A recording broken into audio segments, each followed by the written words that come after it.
This story began in a small provincial estate surrounded by greenery, where a beautiful boy was born. Milady looked at him tenderly and already knew what name would suit him. And so Ruin Ardell was born.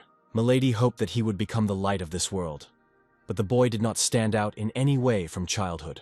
But one day, to the surprise of the adults, everything changed. Ruin advised Uncle Baggins not to go outside near the southern mountain because of the strange flow of mana. At that time he did not understand anything from these words. But returning home later than usual, he told an unusual story. For the way home, he chose a longer route despite the heavy rain outside. And thanks to the fact that he listened to the advice of the young master, he managed to avoid trouble. Baggins did not cross the street at South Mountain, and now I found out that it was there that the attack of the beastmen took place. And everyone who was there was in great danger. But Baggins was not affected, and the adults wondered if Ruin had the ability to sense the mana floating in the air. From that day on, the boy increasingly showed a talent for magic, and at 6 years old he felt mana, and at 7 he could already manifest it. And when he turned 10, he heard a welcoming speech from a representative of the firstborns, and he was accepted as the best applicant and received the title of genius. This attitude weighed somewhat on him, but he consoled himself with the thought that his name would raise the status of the family. But everything did not go as smoothly as we would have liked. On the very first day of classes, it became clear that he was far from the best, and not even the second. Ruin was unable to control the flames, and he couldn't understand what the reason was and what he was doing wrong. It turned out that Ruin lacked the innate ability to release magic even a meter away from his body. For a magician, his body was literally the worst. It didn't take long for others to learn of his humble origins and lack of talent for magic. And the attitude towards Ruin quickly changed. They began to belittle him. Some laughed at him and called him disabled, a person who is incapable of using magic, a defective person who is not even able to perform magic at the Magic Academy. Envious people took advantage of his status. For them, it was the highest pleasure they could ever get. Ruin already began to doubt whether he could become a magician at all. After all, he entered the academy with the best grades and was more promising than anyone else. He was more diligent than anyone else. But because of the curse, the genius became disabled in terms of magic. He was already beginning to think that this was where it all ended. But in the depths of despair, there is always room for a miracle. The status window was unlocked, and the player's artifact was activated, and feeling himself deep underwater, he became the embodiment of Drak, the destroyer of worlds. Ruin even thought that all this was happening in a dream. A few hours earlier, at the Ignite Academy training grounds, Professor of Combat Magic Heidel was fighting over the Fireball Ruin. All students should have been able to perform the fireball magic with flying colors. And for someone who was unable to use magic, this was an almost impossible task. And he did not give up, trying to do the exercise again and again. And one day he managed to create a ball of incredible size. Rejoicing in his victory, he decided to continue further. But his hands wouldn't obey him again. The professor ordered to release the ball quickly, but he didn't want to move away from the hand. And without performing ordinary magic, it was impossible to pass the final exams. Clenching his fists, he promised the professor to train more. Ruin stood and thought that he needed to load 10 balls into the target, but he could hardly cope with even one. His classmates laughed at him, asking how he could have done anything with such high scores. He understood that they were jealous, because the nobleman had higher points than they did. Only he knew that the curse had been eating him from the inside for 6 years. As I walked, I mentally patted myself on the shoulder, but wondered how much longer I could hold out. Then his classmates approached him and called him a moron. One advised them to pack their things, saying that if they were in his place, they would be ashamed to come. Another said with a smile that even the younger ones call him stupid. The poison flowed without stopping, and Ruin was already tense. One added that if you don't have the skills, at least be rich. But almost no one has heard of his family. The second stated that his father called Ruin's family arrogant idiots. The words cut to the quick, and Ruin flinched. The blow was powerful. The guy flew back like a sack of potatoes. Ruin stepped forward and demanded that he repeat what he had said about his father. He said that one must know one's limits, and who is he to judge his family? Another one immediately rushed to respond, but Ruin didn't wait. He struck with lightning speed. Another one had already risen, charging strong magic, which is generally prohibited in the academy. He attacked, shouting that Ruin was trash with a magic release disorder. Professor Heidel intervened and stopped them all. Everything suddenly went dark. A majestic silhouette appeared in front of Ruin, and notifications about the artifact flashed before his eyes. He opened his eyes and saw Helen. He tried to get up, but she told him to lie down. He said that he was just dizzy, but he could sit up.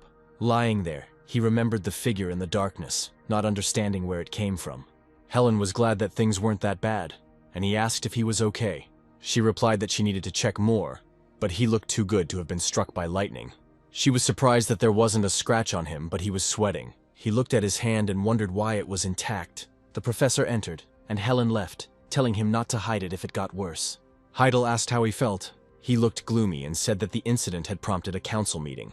A student who uses magic will be expelled, and that's not all. He added that the bullying of Ruin also had an effect, and Ruin, with a downcast face, admitted that he had also hit him. Heidel said that he would also be punished, a month of volunteer work. Smiling slightly, he said he wanted to ask something. He asked if he had an artifact, to which they both thought that then everything would be different. Ruin raised his head and asked where he got that from. The professor said that when the magic hit him, he was enveloped in a red light, like a shield. Ruin didn't understand anything, as if he was watching someone else's dream. He thought it was related to the figure from the dream. He said confidently that he had no artifacts, and Heidel looked disappointed. He turned around and ordered them to rest, but Ruin was still racking his brains. He wondered what the professor was thinking about now. I started to wonder what it was all about. The words of that silhouette sounded in my head. He went through them again and again, but could not remember the main thing. Suddenly he thought about the status window and a notification immediately popped up. He screamed and Helen ran up. She didn't understand what was happening, because she couldn't see anything. Ruin realized that only he could see this window. The guy sits up in bed and tells the girl that it was all a dream. The nurse replies that his tests are normal and the guy can return to the dorm. The magician remembers the windows with the text that he has now become the incarnation of Drac. In front of him he sees another strange window with a task. It talks about training kicks and punches, everything related to physical strength. He doesn't understand how this can help him, but decides to try it first. He takes a couple of shots in the air and notices the number of shots completed on the scoreboard rise. After the third hit, the number didn't change, and he began to think that the poor hit didn't count. Then the guy decides to get down to training properly, and after a while, late at night, he finishes it. The system notifies about the reward for the task. The guy feels something unusual in his body. He guesses that this is a winning skill of physical strength and understands that he has truly become more powerful in his body. He decides to test it out and smashes something to pieces. The guy excitedly feels how everything around him began to be perceived differently. His basic magical power has also increased, and the guy is already hungry for a second reward.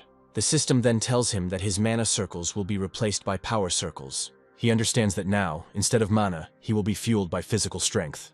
All magicians have strengthening circles around their hearts. The guy has 4 mana circles. He looks inside himself and realizes that instead of those circles, a different force now circulates around his heart.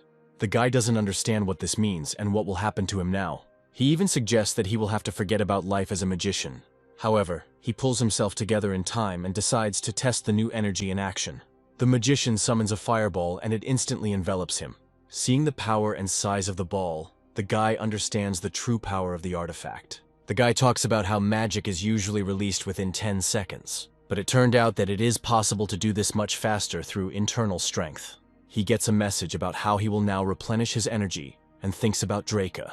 How did this Draka come to the method of fighting by filling his fists and feet with magic? The guy gets a new task to hit the target using a power circle. He thinks that if he can do this, he will become a magician. This encourages you to attack with a fireball. Having completed the task, he lies down on the ground in a relaxed manner. He thinks about how things didn't always work out before, but now he achieved victory in one go. The guy is interested in who Draka is and how he came up with such a method. Soon he falls asleep right on the training ground, and voices are heard around him. The guy wakes up from the noise and the people around him are outraged that he, Ruin, scared them so much. The guy gets up, yawns and grins as if they had never seen someone sleeping on the street. The others confirm, doubting whether Ruin had been drinking the night before. The guy replies that he is simply so tired and leaves. The boys look at each other, thinking that their friend has changed. Here they notice that there is almost nothing left of the training dummy. In his dorm room, Jason Damon sees him and is surprised that Ruin has just returned. The guy replies that it is no one's business, and notes that Rich Damon is not hostile this time. Jason slyly suggests that Ruin was with the girl all night. He tries to find out where Ruin was, but is mocked in return. Soon the guy is relaxing in a hot bath. He remembers the new tasks and sees that the number of trainings has increased, but the reward has not changed. As expected, things will get more difficult from here. After a month of training and completing tasks, Ruin is convinced of his theory. If the task is not completed within a day, the progress is reset. That's why Ruin didn't miss a single day. It's good that the number of approaches does not exceed 3,000, otherwise he would simply die. For a month he trained every day, He even gains a new body skill, but continues to sleep in class to the surprise of his students. They also notice that Ruin never leaves the training grounds and practices kicks there. The others wave their hands at him, believing that he is trying to compensate for his frustration with empty waving. And Ruin, in the last month, not only trained but also looked for information about Draka. However, I could not find a single magician with this name in history. I also didn't find anything about the system, tasks, players, etc. He constantly looks into the system and wonders who gave him this power. Ruin hears his name being called to tell him gossip. The guy doesn't understand what his friend is talking about, but he looks worried. Then he says that the head of the Ardell family came to the academy. In short, Ruin's father arrived. The boy rushes into the corridors, finds his father, and rushes towards him. Later at lunch, the boy asks what his father has been doing for the past 6 years after sending his son to the academy. Tells how Ruin's younger sister learns to wield a sword to protect her weak older brother. Ruin is embarrassed by the awkwardness, and her father mentions her confidence. The guy plucks up his courage and says that he is doing well. To his father's bewilderment, Ruin explains that no one is bullying the boy. The father asks if the boy wants to leave the academy. He thinks that it is difficult and hard for his son here. Ruin admits that he initially did not understand why his father showed up after so many years, but his son found a way out. That's why he wants to show his father an excellent result on the practical test. But if he fails, he will do as his father wants. That's why he wants to show his father an excellent result on the practical test. But if he fails, he will do as his father wants. The day of the test of understanding magic is coming.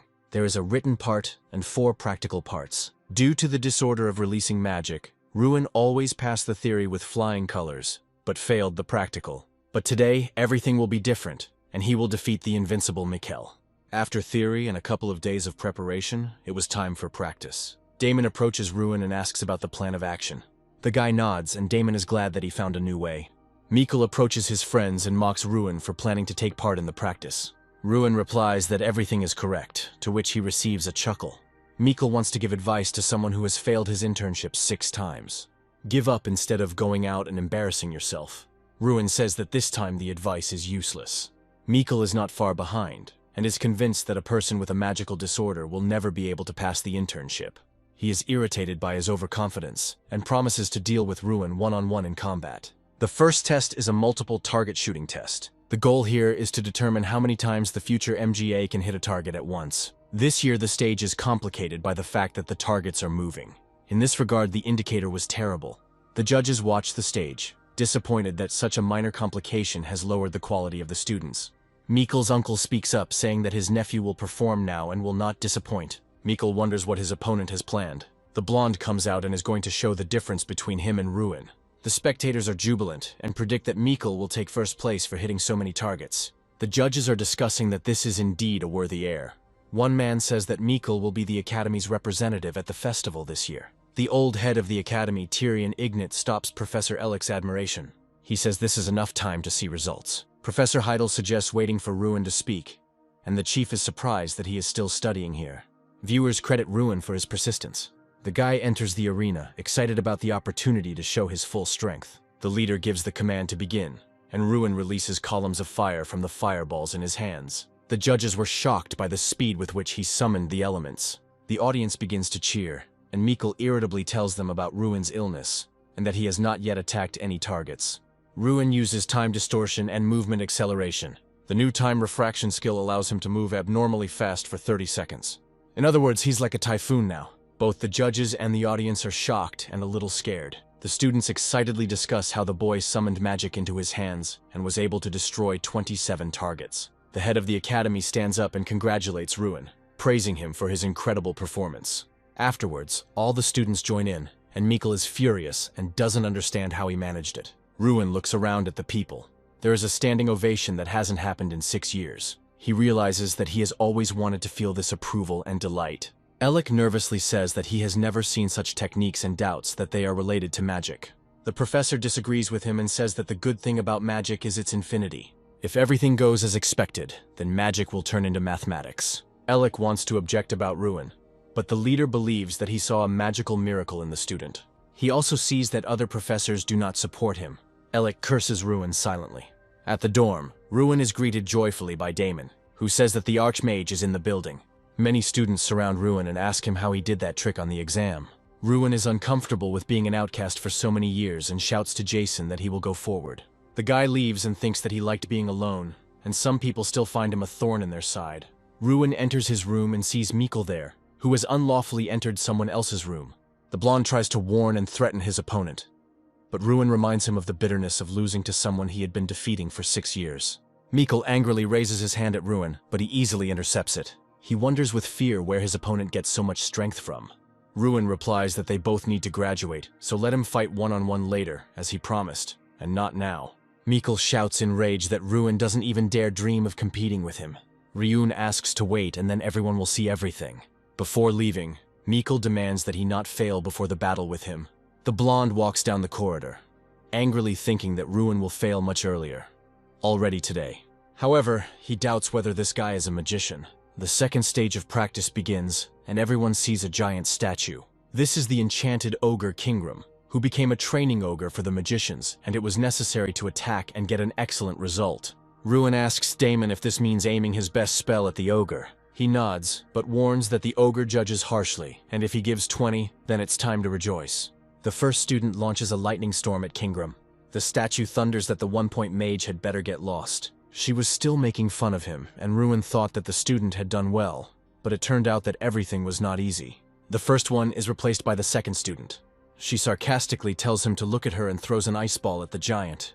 The ogre says thoughtfully that he will remember this impressive girl. When she asks if it's true, he mocks her again, saying that yes, he will remember such a hopeless magician. The girl cries over receiving 2 points for her best attack. Kingram sends out the low scorers one after another, including Jason. It's Mikkel's turn and he delivers his best attack. But here too, the ogre is disappointed and asks if he is his father's son.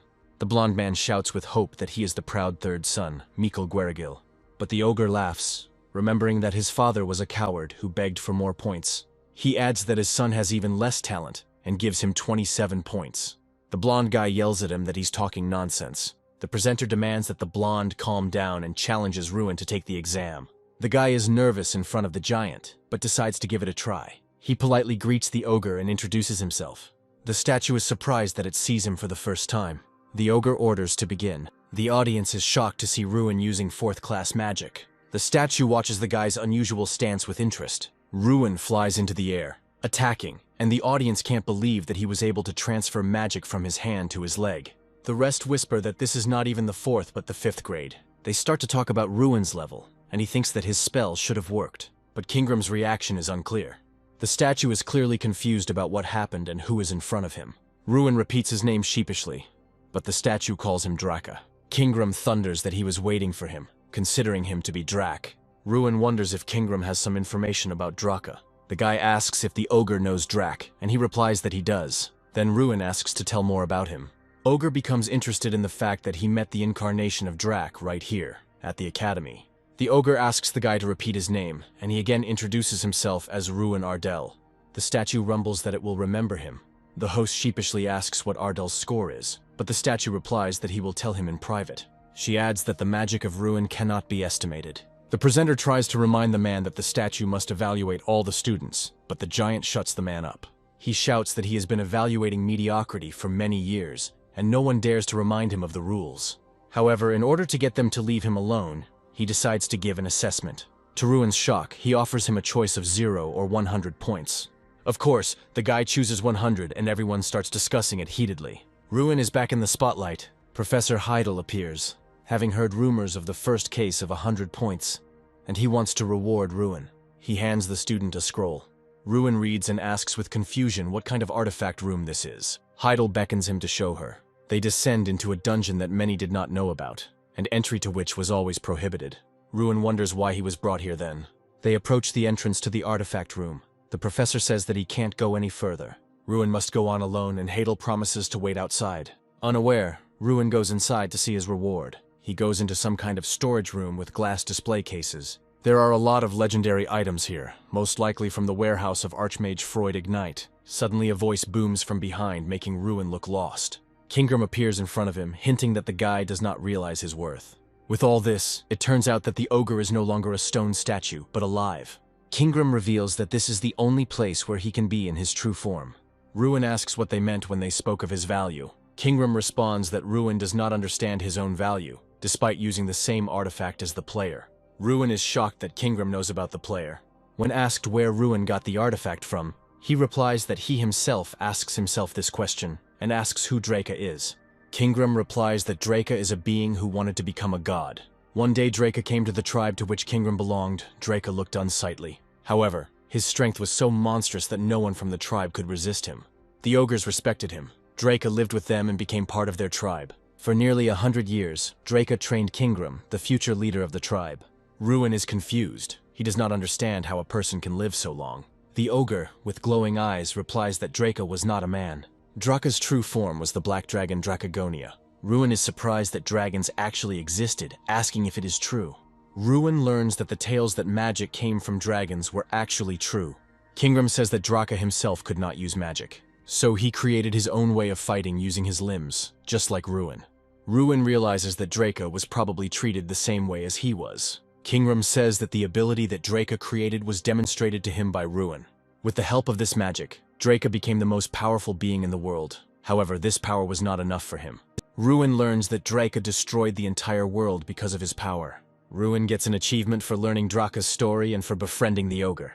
He gets another achievement that allows him to borrow the power of an ogre. Suddenly, he finds a ball of power embodiment in his hand. The ogre says that the ball is a reward for completing the task. Ruin lets the ogre look at the orb, to which Kingram says that the orb is called Stran. Kingram says that the ball is not actually an object, but an embodiment. This orb, according to the ogre, was the property of Draca, but now it must be sealed. He is the embodiment of power, and although he is called a spirit, he is distinguished from other spirits by his bad character. Ruin asks if an incarnation will be born from this stone. The ogre confirms his words and says that the spirit will soon awaken. The ball breaks and a small bear appears from it. The creature is unhappy with Ruin calling it a bear and recovers after waking up. The spirit rubs his eyes and mumbles resentfully that he is not a bear. In response to Ruin's surprise that the bear can talk, the bear begins to scold him and ask him not to call him that. Ruin still doesn't understand how the bear can talk to him. The spirit continues to claim that he is not a bear, and Ruin asks who he is. The being replies that it is an embodiment, not bound to form. The incarnation attempts to demonstrate its powers by standing on Ruin's hands. The bear realizes that all his abilities have disappeared. Mishka claims that his lack of abilities is due to his empty stomach and requires food. Ruin says that he has no food with him. The bear begins to resent the weakness of his new master. Ruin is surprised that the bear called him master, but the spirit peacefully lies down to sleep in his arms. Kingram smirks and says that the spirit's character was exactly the same thousands of years ago. Ogre remembers the good old days as he looks at Ruin and Stran. Ruin and the bear remind Kingram of the Brawl country the first time he encountered them. Ogre asks what Ruin will do next, but Ruin does not understand what he is talking about. Kingram says that Ruin has very powerful powers. Ruin remembers that he needed strength to protect his people from demons. This power is capable of saving the Ardell clan and declaring it as something that was despised. Ruin had a passionate desire for great power. There are so many destinies in his hands, including his own. Kingram will wait for the future that the hero brings. Ruin's life goes on as usual. Although feeding the country was a novelty, the companion's small size is deceptive. He needs a lot of Ruin energy. True, there is compensation that accelerates development.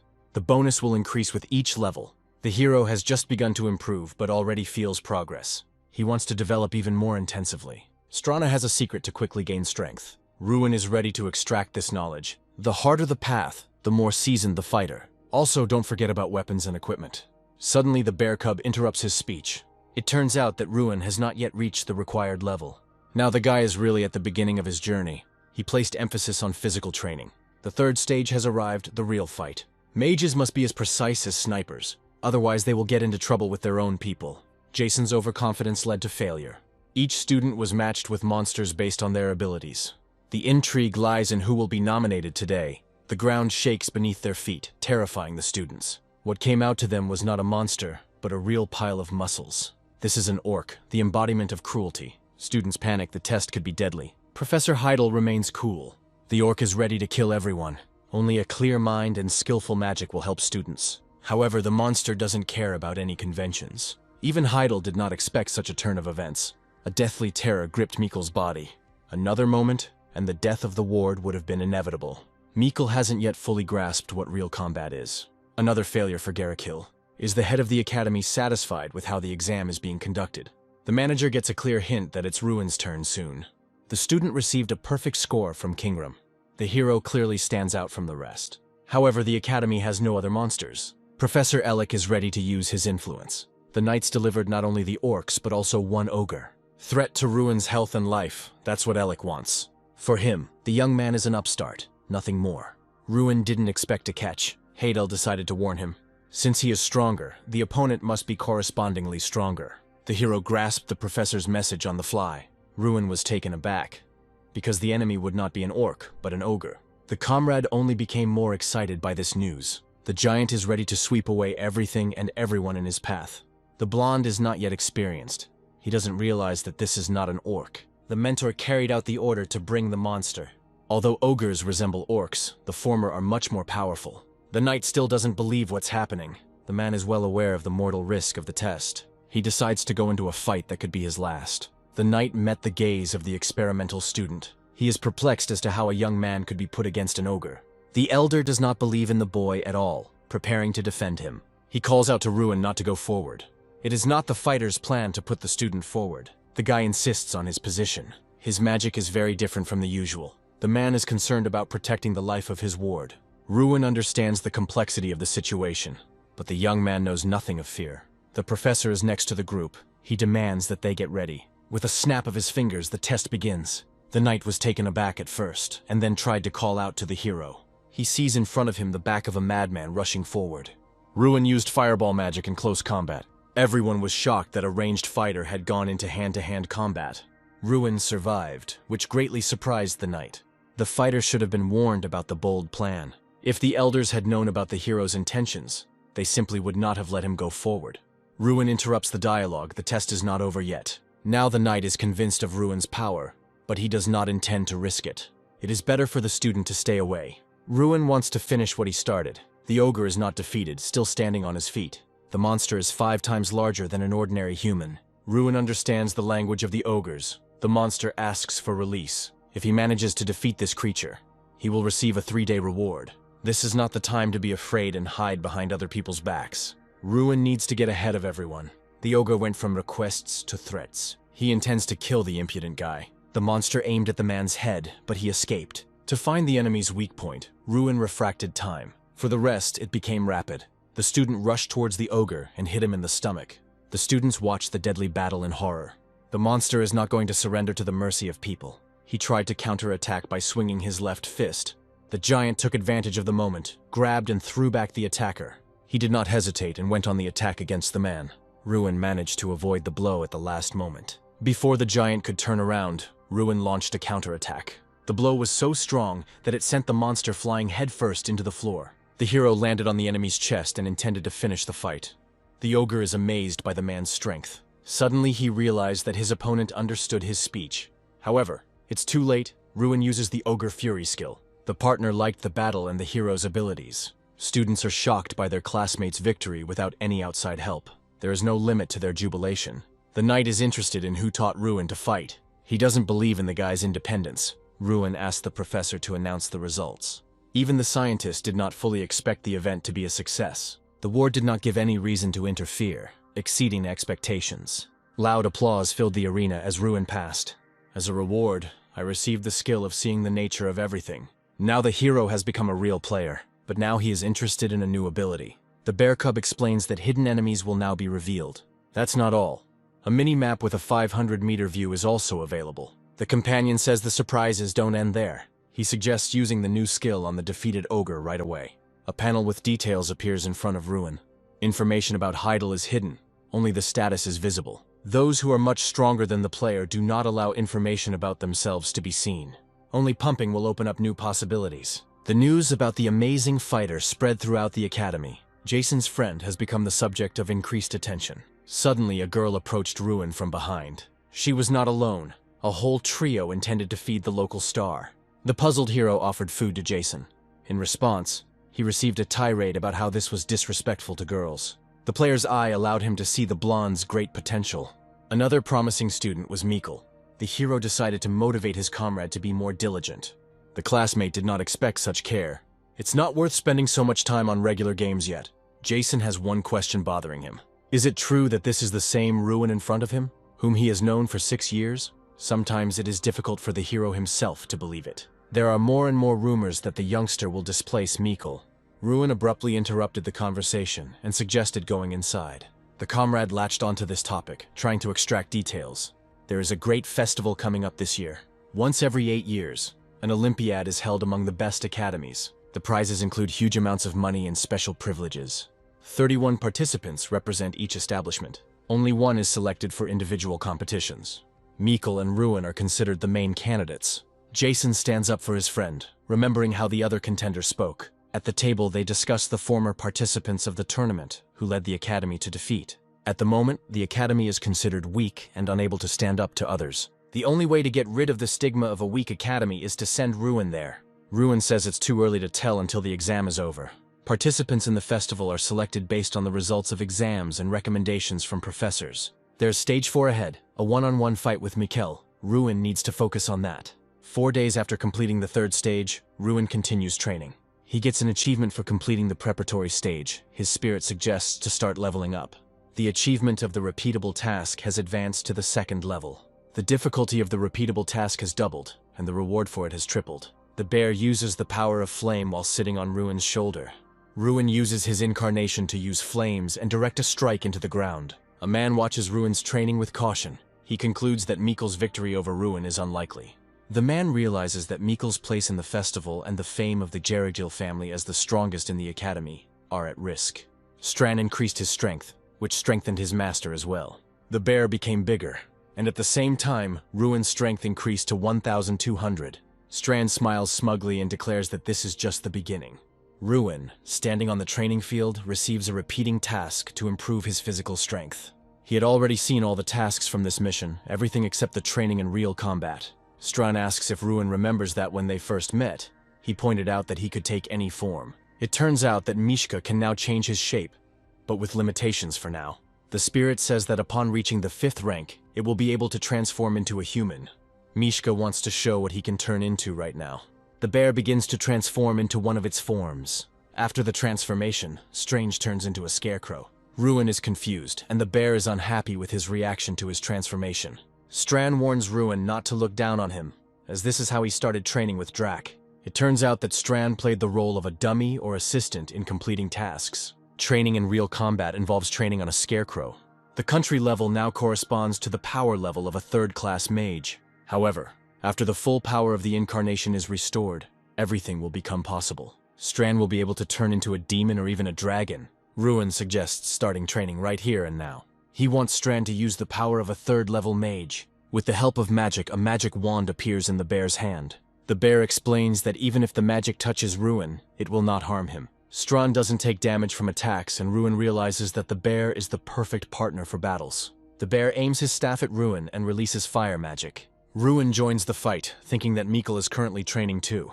Mikkel complains about his main opponent to his uncle. The man is angry at his nephew's weakness and disappointed in him. Mikkel blames his uncle for Ruin getting high marks on the exam. Mikkel believes that his uncle is to blame for Ryun getting the best result on the exam because he fought against the ogre. If the family finds out that Ruin got high marks on the exam thanks to Mikkel's uncle, everyone will be very disappointed. The man is furious that his nephew decided to blackmail him. Mikkel suggests to his uncle that they join forces and try to fix the situation. The man interrupts his nephew, saying that he has an idea on how to prevent Ruin from getting to the festival. The man hands Mikkel a small bottle, and Mikkel looks in amazement at the flower inside. The Flower of Awakening turns out to be a rare medicinal plant, on the basis of which elixirs are created. The solution will speed up the invocation of spells, but will not allow you to distinguish between your own and others. If you exaggerate, the player will simply stop seeing. Is it really worth resorting to using such an elixir? The man insists on this. However, Heidel knows the fighter's capabilities very well. It turns out that in front of him is the one who tests players for drugs. Another potion should hide the fact that the flower was taken.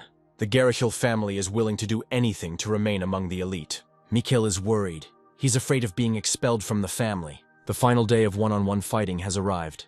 The stands are filled with people, all eager to see a spectacular battle. For the final battle has come, Ruin against Mikkel. The hero waited until the final stage of the exam. The companion warns that the opponent knows about Ruin's fighting style. His specialty, close combat, will allow him to quickly deal with his opponent. However, to do this, you need to be able to get closer. Since the fight imitates a real one, various objects were placed in the arena. Ruin noticed that Mikkel was different from his usual self. If the opponent was previously impudent, now he does not show the same. The hero uses the player's eye to check on Garachil. He saw a special, still-hidden state of the berserker. The guy had never encountered such a message before. Although he was not a detective, he immediately suspected Professor Ellick. In combat, magic based on the 4 elements is allowed. Black magic is prohibited and the effectiveness of spells in the arena is reduced. When the referee asked if there were any questions, Ruin raised his hand. He is interested in what consequences there might be from taking potions. Punishment may also include expulsion from the academy. The referee sent the fighters to their positions. The player's eye ability is only available to Ruin, and there is no evidence. The young man intends to bring Garachil to justice. Mikkel immediately rushed upwards at the start of the fight. Ruin's legs were entwined with green stems. The audience gasped as the boy quickly freed himself from his bonds. Arena only affects mana, and hero power is not affected. Garachil is furious and has no choice but to do anything. The acceleration allowed to avoid the fire breath. But the attack is too powerful, you need cover. The potion reduces the summoning time and increases mana collection. The enemy is beside himself. He is not going to play hide and seek. The guy was finally convinced of the use of the drug. He is sure that this is the awakening herb, the flaming flower. All signs point to this remedy. All that remains is to confirm the reduction in pain threshold. Ruin decided to reveal Mikkel's trump card. He directly told Garachil about the flaming flower. However, it doesn't matter. The potion won't help the opponent. The hero used time refraction before striking back. Mikkel is desperate. The competitor has become too fast. A huge wall of ice appeared in front of him. The examiners are surprised by Ruin's speed. The fight is not over. Now it's Mikkel's turn. The guy responds to the fire lizard with an earthquake. Fire proved powerless against earth magic. The students were amazed. Before Garachil had time to understand what had happened, the hero was already standing in front of him. Confident of his victory, Ruin prepared to perform the final flick. A click, and a huge impulse was released from the fingers. Mikkel had completely lost himself. His voice no longer sounded human. While he was saying that he shouldn't be arrogant with him, his opponent hit him. Garachil remains conscious and Ruin's blows are weak to him. The tree that was shackling him wrapped around Mikkel's body. The hero announces that the opponent has used a prohibited drug. If this is a lie, the young man faces disqualification. But he is unwavering, because there are means to hide the main potion.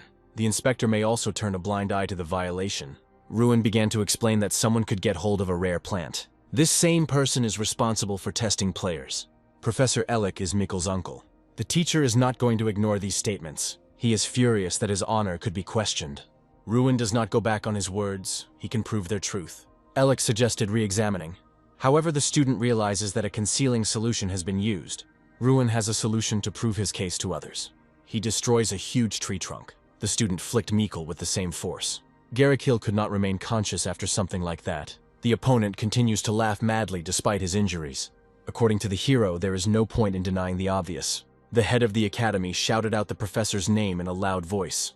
He is angry that a teacher could encroach on sacred rules. The fourth stage generated a lot of conversation among the students. Ruin was given a new nickname, the one who drives out magicians. The event was so outrageous that the hero himself was summoned to the head. When the hero passed the gate, a green lawn with a chair in the middle of it appeared before him. At first it seemed to him that this was Ardal's territory, but there are differences. Suddenly a head appeared to his right. The environment is generated by Malarok's eye. This name belonged to the leader of the demons who attacked Frelia. The eye shows what a person strongly desires. Ruin dreams of Ardal's rise to prominence and becoming the best mage. The old man sees something of his own. For him, the ideal is a world where students behave like students. The head understands that such order is difficult to achieve. Ruin came out, and the students were already waiting for him, celebrating his victory. The hero became the first among the academy's graduates. The chief invited the guy to his place again. The elder has a question. Ruin agreed to answer. How was the ward able to recognize the use of the flaming flower? Characteristic symptoms helped to establish the nature of the potion. The leader felt that Ruin fully understood what was happening to Mikkel. The hero fainted, concealing the true nature of his knowledge. Garachil was so injured that he could remain conscious. The chief is pleased with the young man's insight and endurance. The manager feels sorry about what happened, so he will take care of the guy. That's not all. The old man has something in mind. The offer to participate in the great festival stunned Ruin. The dream comes true, to be a representative of the academy. But the hero does not feel ready for the event. He was struck down by a mana release disorder. The interlocutor does not consider this a problem. He encourages the student. The sage is confident that even a gifted young man can win. These words touched Ruin deeply. The belief is not unfounded, because no one knows about him. Now the hero is inspired, he really is a dark horse. Ruin has transformed from an insecure youth into a determined man. Now no one can stop him. The head has already taken care of preparations for the competition. Ruin had already seen this teacher. The guy is confused, because in front of him is Gotler Parante, a true leader, one of the 5 high-ranking knights. He was the one who was with Ruin during the exam against the ogre.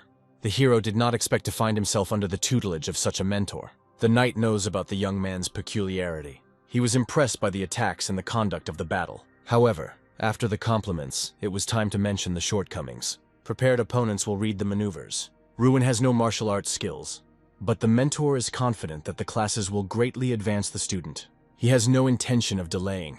Knightly skill begins with the feet. They are the ones that give strength to the sword and mobility to the body. Most often, the center studies celestial martial arts. It's not just about wielding a sword, but also using techniques. There are 36 of them. Ruin doubted that the knight was worth wasting his time on him. However, efforts do not always imply direct benefits. The need to raise a successor comes with time. Education can be considered an investment in the future. The conversation dispelled all the hero's doubts. Gotler is still young and feels awkward about being addressed formally. Ruin is really talented. He broke the ogre's jaw. The knight sees great potential in him. 3 weeks were not in vain. The student managed to quickly master the celestial art. He feels every part of his body become stronger. The companion is puzzled by such rapid growth. Ruin calls out to Jason. The blonde was out of breath. He brought news. At the entrance to the academy, something funny happened that shocked Ruin. As a winner, he performed on stage at the entrance ceremony. Envy made people cast distrustful glances in his direction. Ruin lived up to their secret hopes. He watched from afar as all the glory went to someone else. Ruin and his friend run to see the results. The joyful crowd cheered him. They began to surround and congratulate the new representative. Ruin reaped the rewards of his hard work. The teacher admired his abilities. At times he was frightened by Ruin's genius. After hard preparation, they went to the transit point to go to the festival. Everyone was waiting for the incredible Mana train. There are over 100 transit routes in the Imperial Federation of Rheinach. An insolent voice ordered all conversations to cease. Shut up and don't embarrass yourself, country bumpkin. Henkies already took part in the festival last year. The conflict was rapidly gaining momentum. Most of the participants did not support Ruin's candidacy. The crowd did not recognize him as their representative. He got into a bad situation. Mikkel would be flattered. The owner's pets are loyal to him even when he is not around. Henkes was furious at these words. Ruin answered in a calm voice. This festival will help you conquer heights. Henkes did not believe in winning the festival. Ruin firmly replied that it was possible. Teamwork plays an important role at the festival. Are you going to compete without us? Who is your representative? Henkes was shaking all over with anger. I won't listen to a single command from you if you sell on the first individual battle. The train was rushing at breakneck speed. He said that this did not happen in his time. Someone's voice was heard from behind. At first glance, menacing and large people entered the carriage. The students of the Oyota National Magic Institute were truly strong opponents. Ruin wondered what they were doing here. Once they entered the carriage, they openly began to insult the Ruin team. A wild laugh burst out of him. This year you will again come in last place. Ruin remained calm even in such a tense situation. He had no idea that his team could be so openly oppressed. The teacher didn't even stand up for the students. All responsibility for the team was on Ruin's shoulders. Henkes, where is your representative? Unexpectedly, Ruin stood up for his team. His confident voice shocked the bullies. This is our current representative. Oyota's student saw Ruin for the first time. He introduced himself as Seta Malkiri. Ruin rudely asked him to leave their carriage. He also suggested that Seth politely apologize for the insults. Seta was overcome with intense anger. He asked Ruin sarcastically about his request. Seth called out to Henkes, asking why he had not told him who he was. He threatened Henkes that he would not make such mistakes again. Ruin realized what the problem was. Oyota keeps all the students in fear. He realized that their plan was to crush the morale of their opponents. Ruin suggested that they sort everything out right now. Seta fell for the provocation, but the professor stopped him. Professor Oyota reprimanded him. He apologized for the rudeness of his students. The professor angrily threw Seta out of the carriage. Seta promised to deal with Ruin again. Seta was very perplexed. The professor asked if he had noticed anything. The professor of the Ignite Academy smiled as he watched what was happening. They didn't know if it was certainty, but everyone suddenly realized that Ruin should not be underestimated. The atmosphere in the carriage suddenly changed. Suddenly, all the students began to bombard Ruin with questions. They gained confidence and wanted to defeat Oyota's students. Ruin was glad to see that they had united and that they had a fighting spirit. The students thought that he acted without thinking. Ruin suddenly became indignant. Why didn't they fight back against Oyota's students? Oit's disciples would feel even greater power over them. He asked what they were trying to achieve by behaving like this. Do students really want to put up with this kind of disrespect all the time? Then Ruin became even more outraged by their inaction. He asked what they were going to do in this situation. Mikkel's supporters decided to side with Ruin. Ruin sighed with a smile as he watched this scene. They soon arrived at the Duchy of Altain. Only on this land was neutral status established. For bloodshed in this territory, violators will be brought to justice. This is why international competitions are held in Altain. The square was very busy. The boys were impressed by such wealth. The royal capital lived up to their expectations. The residents strolled carefree. The air was filled with ancient nobility. Ruin realized that they had come from an insignificant place. The students are heading to their temporary accommodation. The professor hopes that the students will not create problems with other institutions, because this won't end well. Strand noticed something.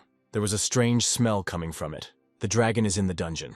The guy leaves the bar. His companion bear shows him the way. The main character comes to the workshop of touching memories. Ruin sees the master with his own eyes. The young man imagined that he would end up in the black market. Ruin thinks about the relic of the fight. Something in the seller's hand is glowing. The guy sees an artifact. Ruin learns that the ring has failed. The protagonist learns that it is not only about attacks. He needs the artifact, but it might go off at the wrong moment. Ruin puts on the ring. The artifact fits the guy perfectly. Ruin learns the price of the artifact. The seller gives him the artifact for free. The young man wants something else. The guy saw several artifacts. Ruin saw an artifact standing high up. The girl does not allow the main character to take the artifact. The guy saw a fifth-class magician. Dirty Rabbit. Ruin heard that she was a genius. She stutters. He demands that she give him the book. The guy found out about the girl. Ruin asks her to give in to him. The main character wants to know why she needs this book. This is a book for her individual study. He doesn't think it's for an educational institution. Ruin gives her the book. He wants to buy something. They ask him questions about Irene Prius. The boy with yellow hair wants to touch her hand at least once.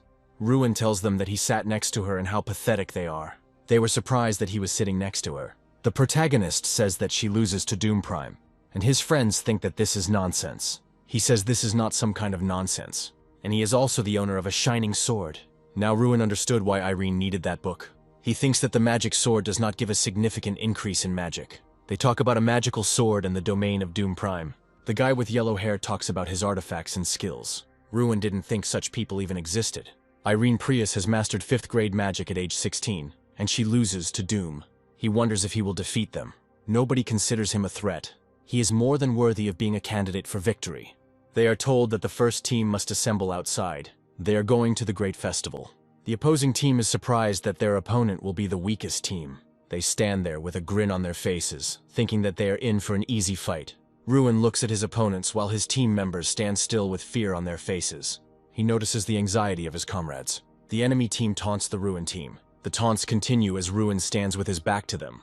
Ruin, with a smile on his face, decides to take advantage of the opportunity. Ruin, full of determination, stood in a proud pose. Ruin, with a satisfied smile, begins a conversation with his opponents, while they stand with disgusted faces. Ruin introduces himself by shouting his name. The opposing team member looks at him with a raised eyebrow. Ruin, with a confident face, asks not to call them the Academy anymore. He says he's tired of being in last place.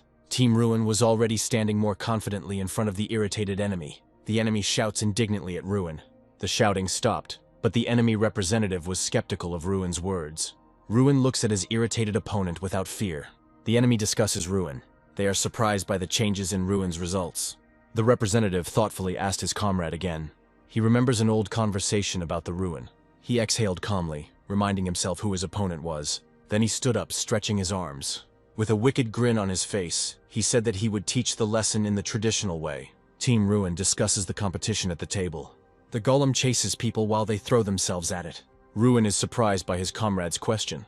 He calmly encourages his comrades. Ruin calls on them to act together. The faces of the comrades look rather uncertain. Ruin explains what the first and second groups are doing. Ruin explained what the third and fourth groups should do. The comrades doubt Ruin's plan and fear their enemy. Ruin seriously asked his comrades what they thought about his words that he said yesterday. Ruin puts the papers on the table with a slap. He tries to encourage them, but not everyone is completely convinced yet. He succeeds at it, and his comrades trust him. Ruin is pleased with the result and watches with a smile on his face as his comrades fill with fighting spirit. Ruin divides people into groups, and almost everyone has a confident smile on their face. Everyone stands and listens to Ruin. Ruin looks at his comrades with a player's eye. The team has smiles on their faces, but some are still worried. The team members began to look more confident. Ruin stands with a calm look, satisfied with the result. The team members are talking happily. A beaten crew member came in and everyone became worried. Covered in bruises, he barely managed to utter the name Ruin. Ruin immediately rushed to him, asking about what had happened. Ruin listened to him with growing anger. Ruin suddenly enters the room where the enemy team was sitting. They sat in the room, thinking that they would go unpunished. He confidently challenged Seth Malkiri for a few words. He looked at him as if he wanted to tear him apart right there. With one movement of his hand, he found himself on the floor. His blows were useless. Ruin dodged them with ease. "It will be bad if you don't leave us alone," Ruin said. Lying on the floor, he groaned in pain. "Do you want to make a bet?" Ruin asked. No one in the dormitory could believe what had happened. It was better than any motivation. It was necessary to get to the stadium. The festival was a place where legends were forged. By occupying good places, they wrote their name into the history of the continent. Ruin was determined to win. The opening ceremony was completed. Rage filled him. His attention was focused on another participant. That man was Doom Prime. He was the strongest at this festival. He watched him carefully. They could meet in competitions if they win. That same Irene Prius walked past him. "You created a real mess yesterday," the girl said. He was slightly shocked by what was happening. Many already knew about Ruin's visit. "I just wanted to chat with them," Ruin said. She advised him not to stand out from the crowd. She was taken aback by this bold voice. After saying goodbye, he ran to his team. At that moment, the first competitors were announced. The team was charged with success. They walked into the arena with confident steps. There was confusion in the stands. This has never happened before. Doom watched what was happening carefully. There is a lot of talk about another failure cheerfully in the air. She couldn't believe her eyes. The Ignite Academy golem has lost one of its arms. Standing in the stands, Ruin supported his team with all his might. Seta was filled with rage. They healed the enemy golem, preventing it from weakening. She was impressed with the result. Everyone did their job perfectly. The strategy that Ignite Academy was following made her think. He easily found a book for her. There was an atmosphere of cohesion in their team. Why hadn't she seen him before? It was the decisive throw. A powerful explosion destroyed the golem. Cold sweat broke out on his face. People are rejoicing, some are hugging, some are clapping their hands. Everyone is celebrating the victory. The first competition of the Grand Festival, the Mana Grenade throwing, was supposed to end with the Oyota Institute winning. However, the team that everyone expected to fail post-Academy celebrates victory. People are discussing the recent victory of the Academy team. The second competition is about to begin. The first match of the second round will be between Ruin Ardell and Ignite Academy representative Seth Malkiri. Strand, sitting on his master's shoulder, prepares him for battle. Ruin reports that the Academy is ranked 20th out of 32 possible educational institutions. After the last victory, people are showing interest in the Academy again. But this is not enough to remove the label of a failing school. Ruin is tense and focused, talking about a perfect victory. In his opinion, if he achieves a perfect victory against the Oyota Institute, others will start to look at them differently. Strand accepts the mage's idea, and Ruin states that they must now show themselves to the Mage King. 6 men sit at a table in front of a glass ball and watch the events of the festival through it. Filthy King Theron is one of those present, focused on watching over Ruin. Theron starts a conversation with the man sitting next to him. He remembers the ruin of Ardell. He believes that it was impossible not to remember a person born with such enormous talent. However, he reports that he was greatly disappointed when he learned of Ruin's mana release curse. His interlocutor is surprised that Theron didn't consider Ruin a useless child. Theron smirks. He thinks that if Ruin was chosen to represent the festival, there was a reason for it. Ruin took a fighting stance, his expression tense and focused. Bear asks how Ruin plans to get closer to the enemy. Ruin replies that his plan to defeat the enemy remains the same. Ruin is going to fight his opponent head-on. The match begins. Ruin rushes towards Seth. Seth is heated up. He shouts that he will pay Ruin back for what happened earlier and starts using magic. He summons his Night Fighter Protector using magic. The Knight begins to attack Ruin, but Ruin uses a time refraction technique. Ruin ends up behind Seth, who panics and tries to strike Ruin, but Ruin blocks it. Ruin holds Seth's hand in an iron grip and has no intention of letting go. Seth asks Ruin to leave his hand alone, to which Ruin tells him to stop talking. Seth turns around and notices that his own guardian spirit is about to strike him.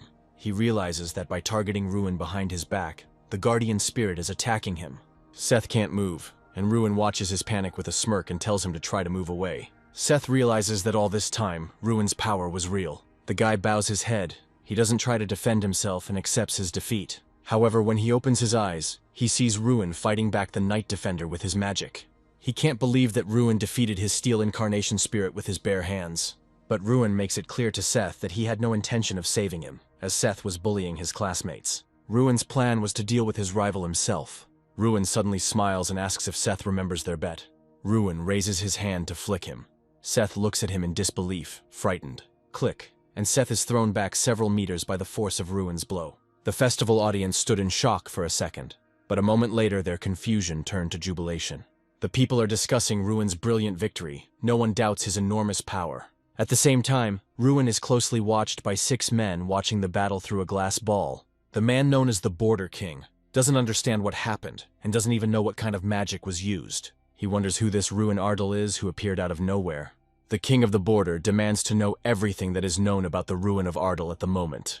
The Elder answers him that Ruin is just an educated student who did not give up and turned his weakness into strength. The King of the Border is furious. He does not understand how it happened that he knew nothing about this festival participant. The Border King smirks, believing that this is all just Tyrion's attempt to shield Ruin from everyone's curiosity. He was going to ask directly about Ruin's secrets. Tyrion wanted to shield his curiosity from his student. He wanted to remind him of the Millie Oath. We can exchange a few words. There was a thirst for power in his eyes. They were not ready for the next competition. The team was delighted with their victory. Comrade encouraged Ruin, trying to distract him. There was already a drink on the table, the so-called Dragon's Kiss. He was an incredible patriot of his homeland. Someone began to approach their table with rapid steps. A huge figure appeared behind them. His face was filled with a strong sense of shame. He didn't want to see him near him at all. Ruin didn't understand why Malkiri came to them. Stuttering, he quietly said that he had come to ask for forgiveness. Malkiri repented of what he had done earlier. Ashamed of his actions, he hung his head in shame.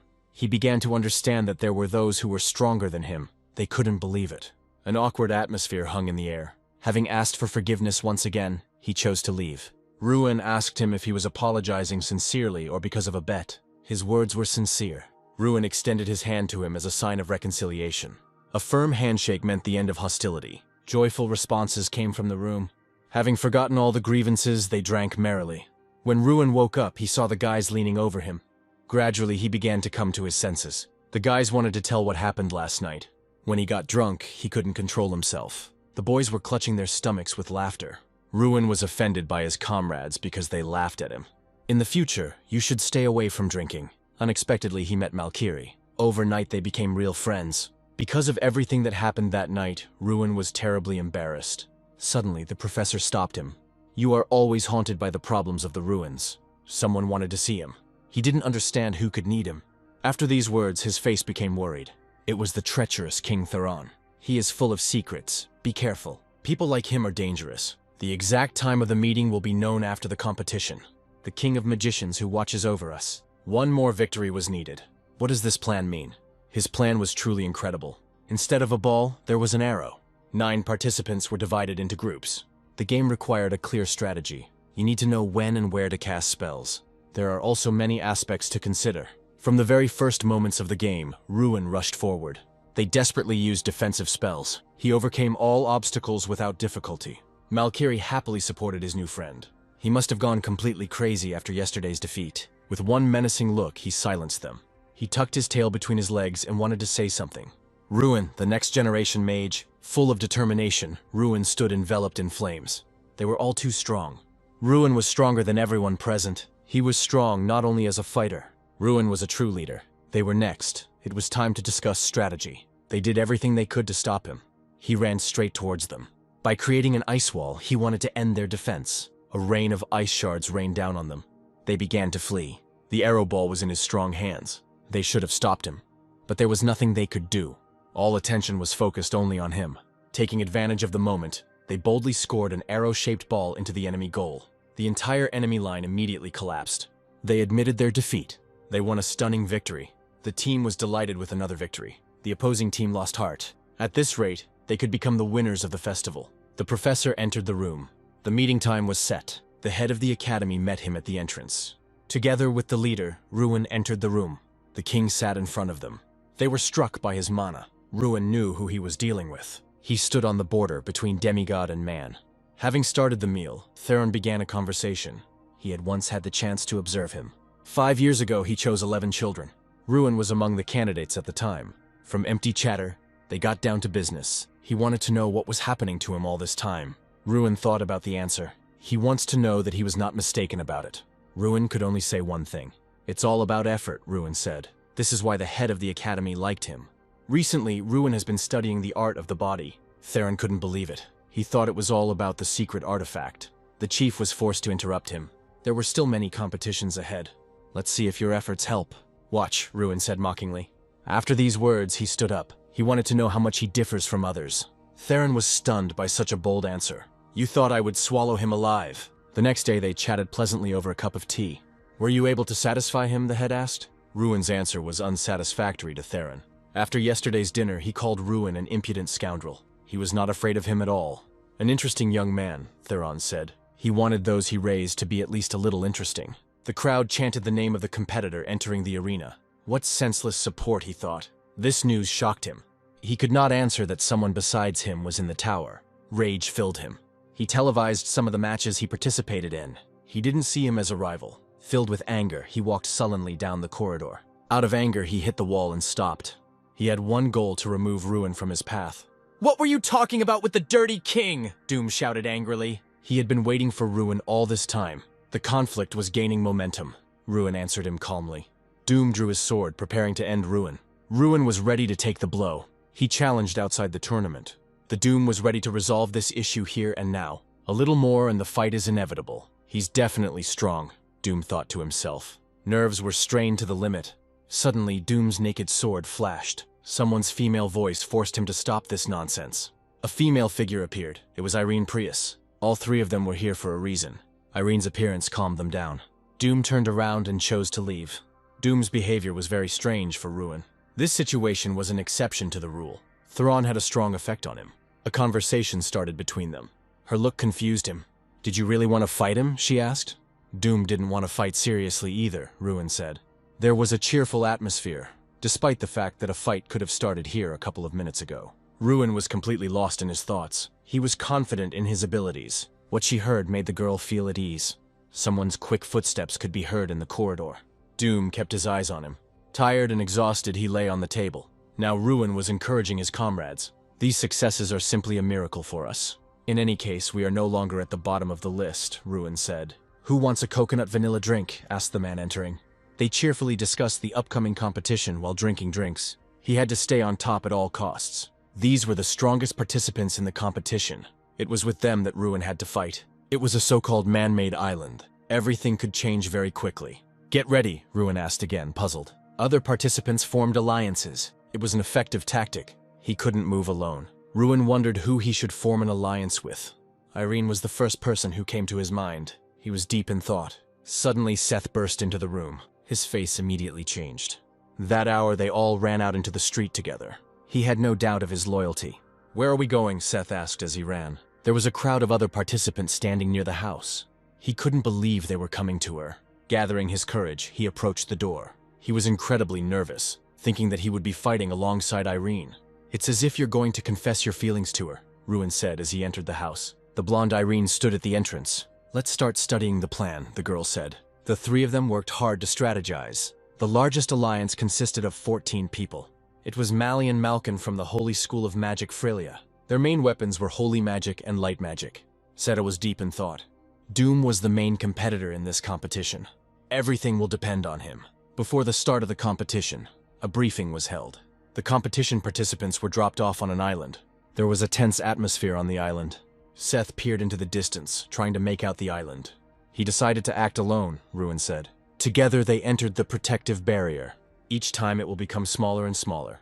They ran forward, hoping to be the first to take the best places. Soon after the competition began, everyone became very hungry. Whose idea was it to set the traps? Irene reminded. A terrible explosion was heard in the distance. There's already a battle going on somewhere, Seth said. Confident in his plan, Ruin waited for his prey. The participants, with backpacks filled to the brim with food, walked without suspecting any danger. Many are tired of even bare feet on their backs. A strong blow hit one of them. He put all his strength into his punch. With quick movements, she was already about to strike. He was amazed by her strength. There was nothing else to expect from her. There was bewilderment on his face. They had no intention of retreating. On the contrary, they were preparing to attack. Each side made every effort to win this battle. Now it's Ruin's turn. Jumping from the tree, he was about to enter the battle. "How dare you?" blurted out one of the representatives. There was horror on their faces from what they saw. In panic, they fled. They used different methods of defense. Having created a fireball, he was about to throw it at the remaining survivors. Dodge came from the crowd. Seth, standing to the side, rejoiced joyfully. Ruin was going to finish them off. "Now it's 3 against 4, said the winner of the battle. Having intimidated the remaining ones with their warlike appearance, the trio secured their victory. The backpacks contained a lot of supplies that could be useful. A bright flash from the explosion illuminated everything around. "This is Doom Prime," Irene stated. Seth got goosebumps. Ruin knew that Doom was a strong opponent. Having found shelter, they settled in it. "The smell could give us away," Ruin said. "Everything is going as he predicted." "They went where you said," Irene stated. He knew where Doom Prime would go. Irene didn't agree with Doom going against the largest team. "How can he win on his own?" Irene asked. There was confusion on her face. Doom Prime received points for each player eliminated. He thought the same way he would have done in Duma's place. Of course, he wanted to attract the attention of the Dirty King. Ruin seemed too suspicious to her. It was getting dark, so it was decided to set up a watch. "Ruin, wake up. We have guests," Irene said quietly. "Just one?" Ruin asked. At this time, Seth was fast asleep on the bed. A silhouette of a man flashed across the street. Ruin prepared to meet the uninvited guest. As soon as he entered the house, he was immediately grabbed by the collar. "You!" Seth blurted out nervously. The prisoner squinted terribly from the light. It turned out to be a representative of the Column Academy, Callus. Seth checked to see if he was being followed.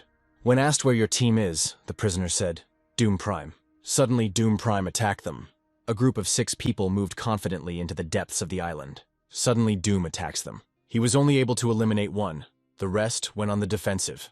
They fought bravely, but were attacked from behind by other participants. 2 tired fighters walked slowly through the forest. Suddenly, Doom appeared in front of them. He used good tactics, the captive said. Ruin pondered his enemy's strategy. He wanted to join their alliance. Irene and Seth considered his proposal. "How did you manage to escape?" Ruin asked. "Doom Prime leaves no chance for survival." At this moment, everyone became wary. There are 3 possible options. Ruin discovered something was wrong. Having learned the truth, he took action without wasting a minute. After the blow, the captive magically disappeared. They needed to get out of there as soon as possible. After leaving their home, they walked through the forest. "I think I know who did it," Irene said.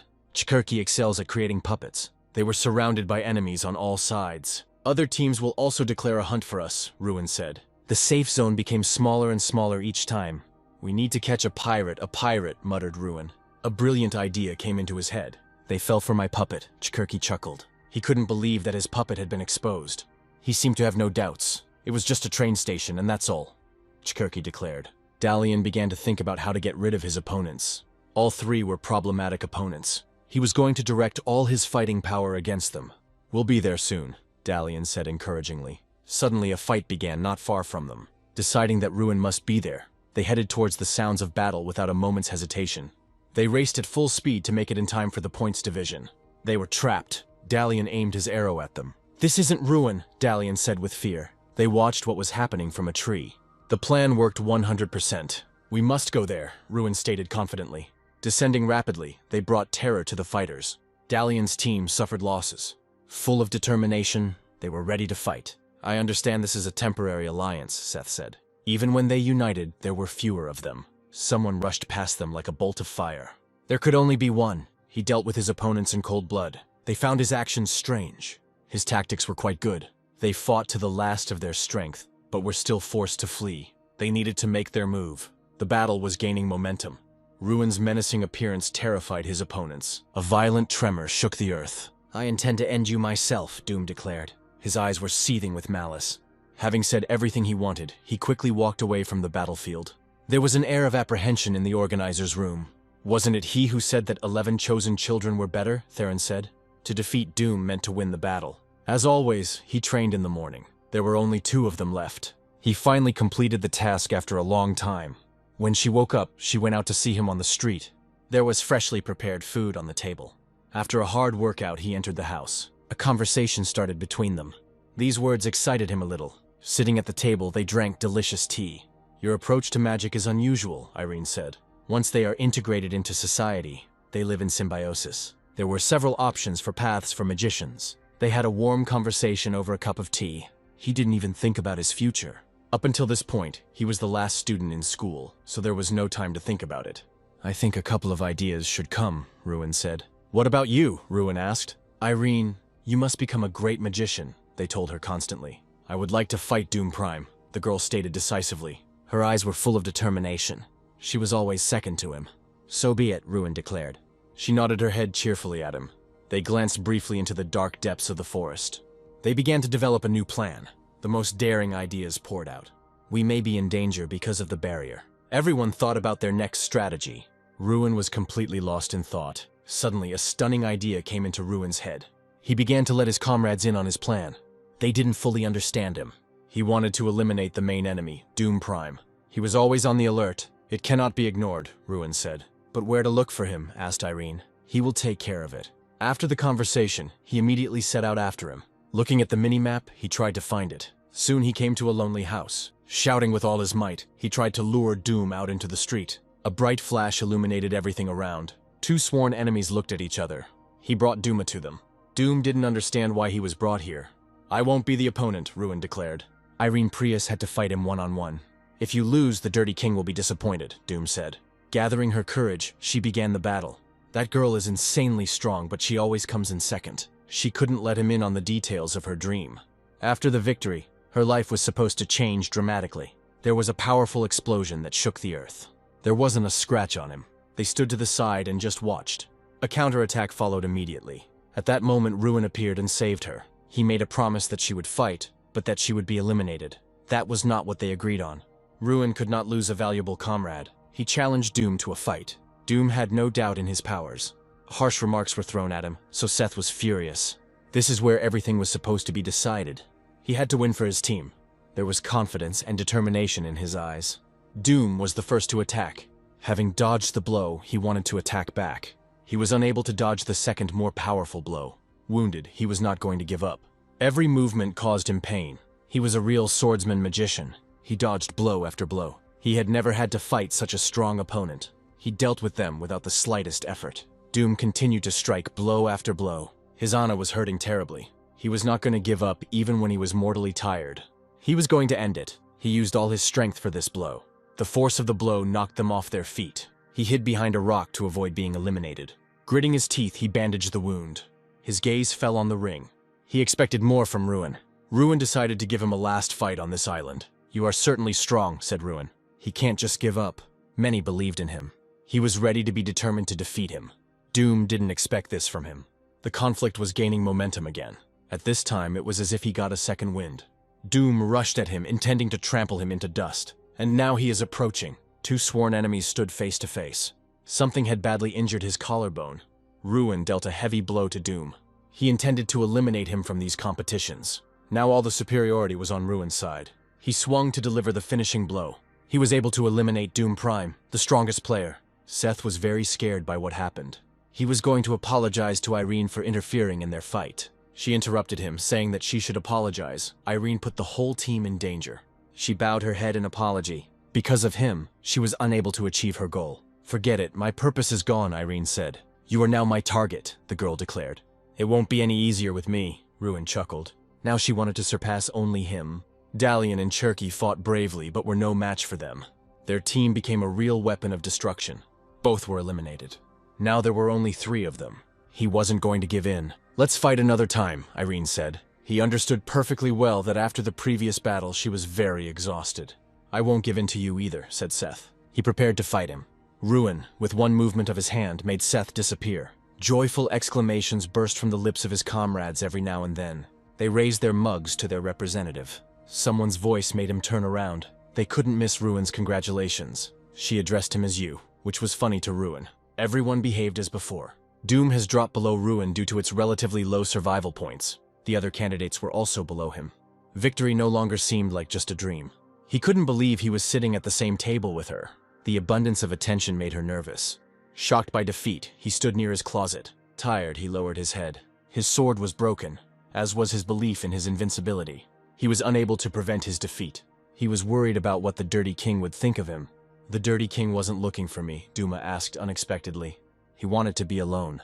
Obediently obeying him, they left. Joyful cries could be heard in the streets. The smile never left his face. It hurt his pride. The competition hall, the head asked with bewilderment. Joyful fans supported Ruin. Ruin walked into the arena with confident steps. The competition could be completed in any way. How does it feel? Malkiri asked. Ruin's ahead, came from the stands. Ruin looked back happily in their direction and continued preparing for the competition. He is not going to be happy about this until the final results are determined. Doom was still strong and determined to go to the end. He had no intention of giving in at all. The command to get ready was given. He was going to use the property in this competition. Nobody understood why he was just standing there. He raced ahead of everyone. By this time, they had reached their first test. He wanted to form an alliance. A powerful explosion shook the entire area. Suddenly, Doom appeared in front of them and began to fight the monsters. He didn't understand where his sworn enemy could be. Cutting through the monsters, he moved forward at a rapid pace. Other participants also destroyed monsters, clearing their way. After the massacre, he stopped for a moment. "Where is he?" asked Doom. "Why has no one shown up yet?" Tired, he couldn't figure out where everyone was. In the blink of an eye, Ruin ran out of the forest. There was confusion on her face.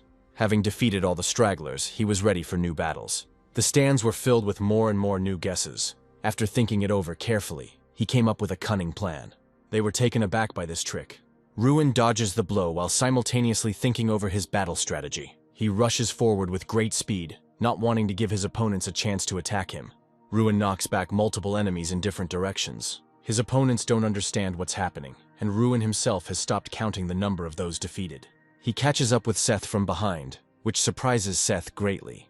Ruin lets Seth know that their battle continues. Seda smirks and accepts that the battle with Ruin must continue.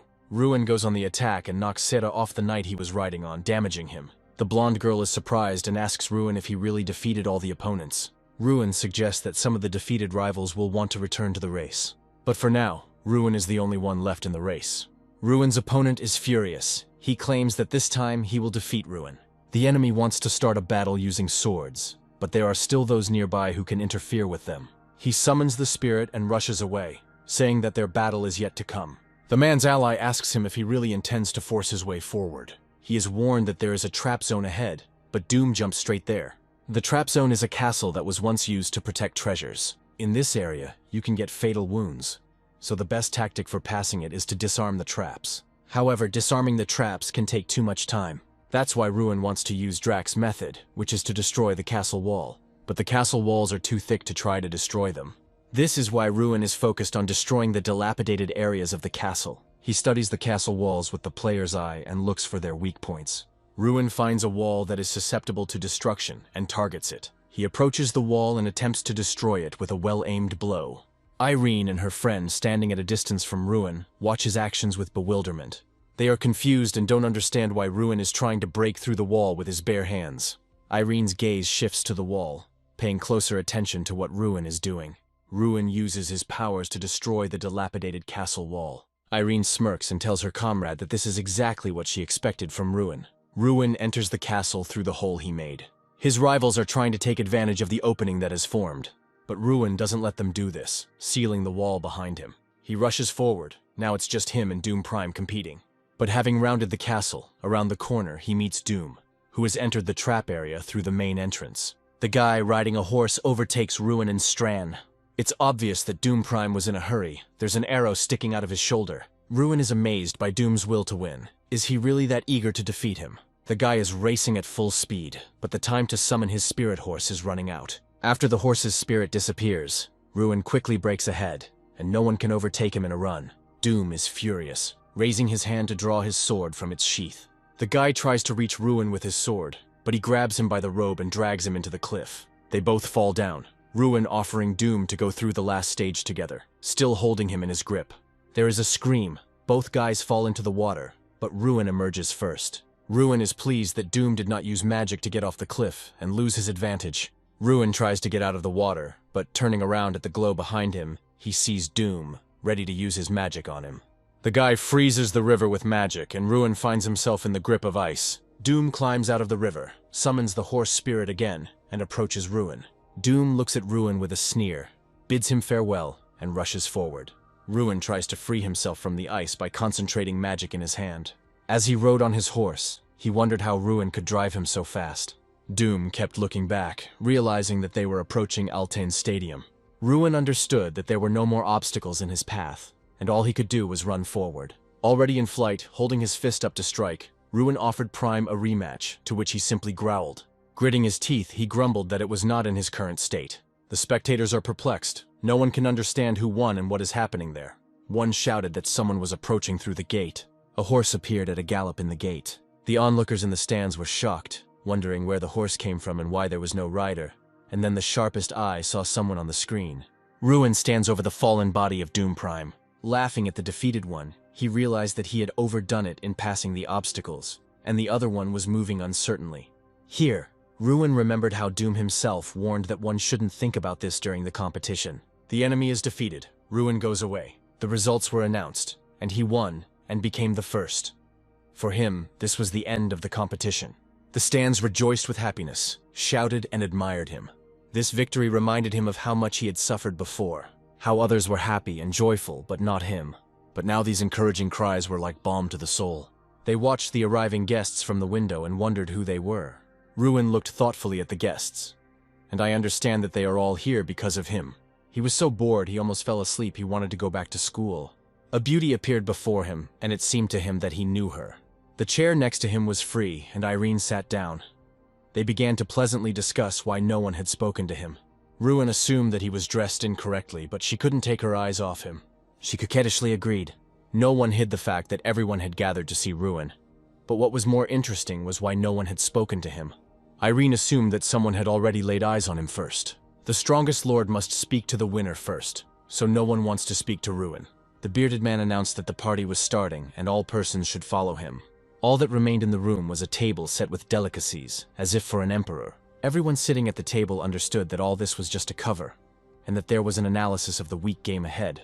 Ruin didn't understand what was happening. He thought that there would be only one king, but there were two places for important persons. Seeing the king, everyone bowed. From excitement, Ruin added. My lord then realized that something was wrong. The king missed someone. He turned and asked if he was in the way. A stately man in a hat stood silently. Ruin looked at him, completely confused as to who was in front of him. The entire crowd suddenly fell to their knees at Ruin. He was confused and did not understand what was happening. The king realized that Ruin was defeatable because he was the most capable among the students. The father is very upset and no longer wants to call them his children. Bowing his head, he promised that no one would see his weakness again. In response, the king noted that being in second place was simply an illusion created by people. Feeling uncomfortable, Ruin understood that this banquet was simply a punishment for the losers. While drinking wine, the person in the hat kept his eyes on Ruin. Even though he was not the first son, it was only thanks to his knowledge and intuition that he became the only heir. This is the very person who has all the qualities to be perfect. And then it dawned on Ruin that Irene was most likely talking about the crown prince. The king asked how he liked the taste of victory. Ruin, how do you feel about winning the festival? Winning makes me uncomfortable. I am happy with my results, but it upsets me that my victory is being used as an excuse to humiliate other students. You just said that you didn't want your victory to be used as a source of irritation. Yes, I see this as just an attempt to stir up hostility towards me. Pointing out weaknesses and striving for self-improvement are very different from hostility caused by feelings of inferiority. And I do not come from a small stream, but from Ardal, a small but beautiful country. And my academy should not be belittled by calling it a small stream. Those present are in semi-shock from Ruin's words. Ruin is a real problem. How dare he snap at his godfather? And what did I tell you? Ruin is an interesting child. It's so funny where he came from. It seemed to those present that he came from a small stream, but, as he had said earlier, he was from Ardal, small but beautiful. Ruin's companion is shocked. She asks if he would do something similar. In response, she receives a dubious no. The godfather praised Ruin's ideas, but since they had already come from the mouth of the head of the academy, they would not change his beliefs. However, his words sounded more convincing than the chapters. I look forward to what the future will bring. The banquet is over for today. The crown prince, irritated, declares that before the end of the banquet, he wants to have a cup of tea with Ruin. saying in a hostile tone that he was not going to take no for an answer. What does the Crown Prince want from me? The Crown Prince states in a serious tone that he wants to see Ruin on his side, and he will not accept refusal in this matter. I give you a month to complete all your business, after which I will organize a transfer to a special school for combat mages and provide you with housing. Of course, you will have to think about citizenship, because it is not proper to be a foreigner among the Crown Prince's allies. But doesn't the Empire already have many great magicians? Doom Prime alone is worth something, and that kid ended up losing to you. How could you even bring yourself to recommend a loser to me? And one more thing, when talking to me, you should keep this in mind, that I prefer a simple yes rather than counter questions. But I will answer you. The first reason is the Godfather's recommendation. And secondly, I like your courage. The courage with which you put on these rags to meet me. There was no one like you until now. The courage to openly state one's position to the Godfather. And finally, courage bordering on recklessness to continue asking about something after a warning. Such a person is needed in politics. It turns out that I need to give you advice on politics. Not really. You need to protect me from brothers who do not recognize me. Ruin is tense. The Crown Prince realizes that Ruin does not want to cooperate with him. Therefore, the Crown Prince did not give Ruin the right to refuse. Ruin mentally realizes that becoming the Crown Prince's closest ally is a great opportunity. Most magicians still team up with influential people. If you miss such a chance, you may regret it in the future. Having analyzed everything mentally, Ruin still doesn't want to be someone's mage. The Crown Prince thought Ruin was reasonable, but he turned out to be too idealistic. The Crown Prince asks Ruin that there will be no such opportunity in the future. Ruin may regret his choice. After Ruin's answer that anything could happen, the conversation on this topic ended. The Crown Prince tells Ruin that he is called the Jewel of the Festival. The Crown Prince says with a grin that collecting such stones is his hobby, and so far there has not been a single one that he has not acquired. It's all because I destroy the stones that I cannot possess. Ruin leaves the Crown Prince in tension. After leaving the Crown Prince, Ruin doubts that he made the right decision. While Ruin was thinking, his acquaintances noticed him and called out loudly. Friends ask where he disappeared to. Maybe he went on a date. Ruin says without emotion that this is not the case at all. The Crown Prince, speaking to his godfather, says that he was curious to see the man he recommended. The filthy king and the Crown Prince discuss the recent dialogue with Ruin. The godfather asks the Crown Prince if he intends to surrender, and he answers with a smile. No. The Crown Prince has no intention of giving up. The evil Crown Prince stands with a mocking grin, confident that Ruin Ardell will be his. To describe the following picture, you can formulate the following sentence. Ruin Ardell, having forgotten about the previous conversation, is talking cheerfully with his friends. Ardell trains day after day. It turned out that the incarnation was female. Ruin Ardell is shocked by what he heard. The incarnation is angry at Ruin for never asking him about this. Ardell recalls that they were sitting together in the bathroom.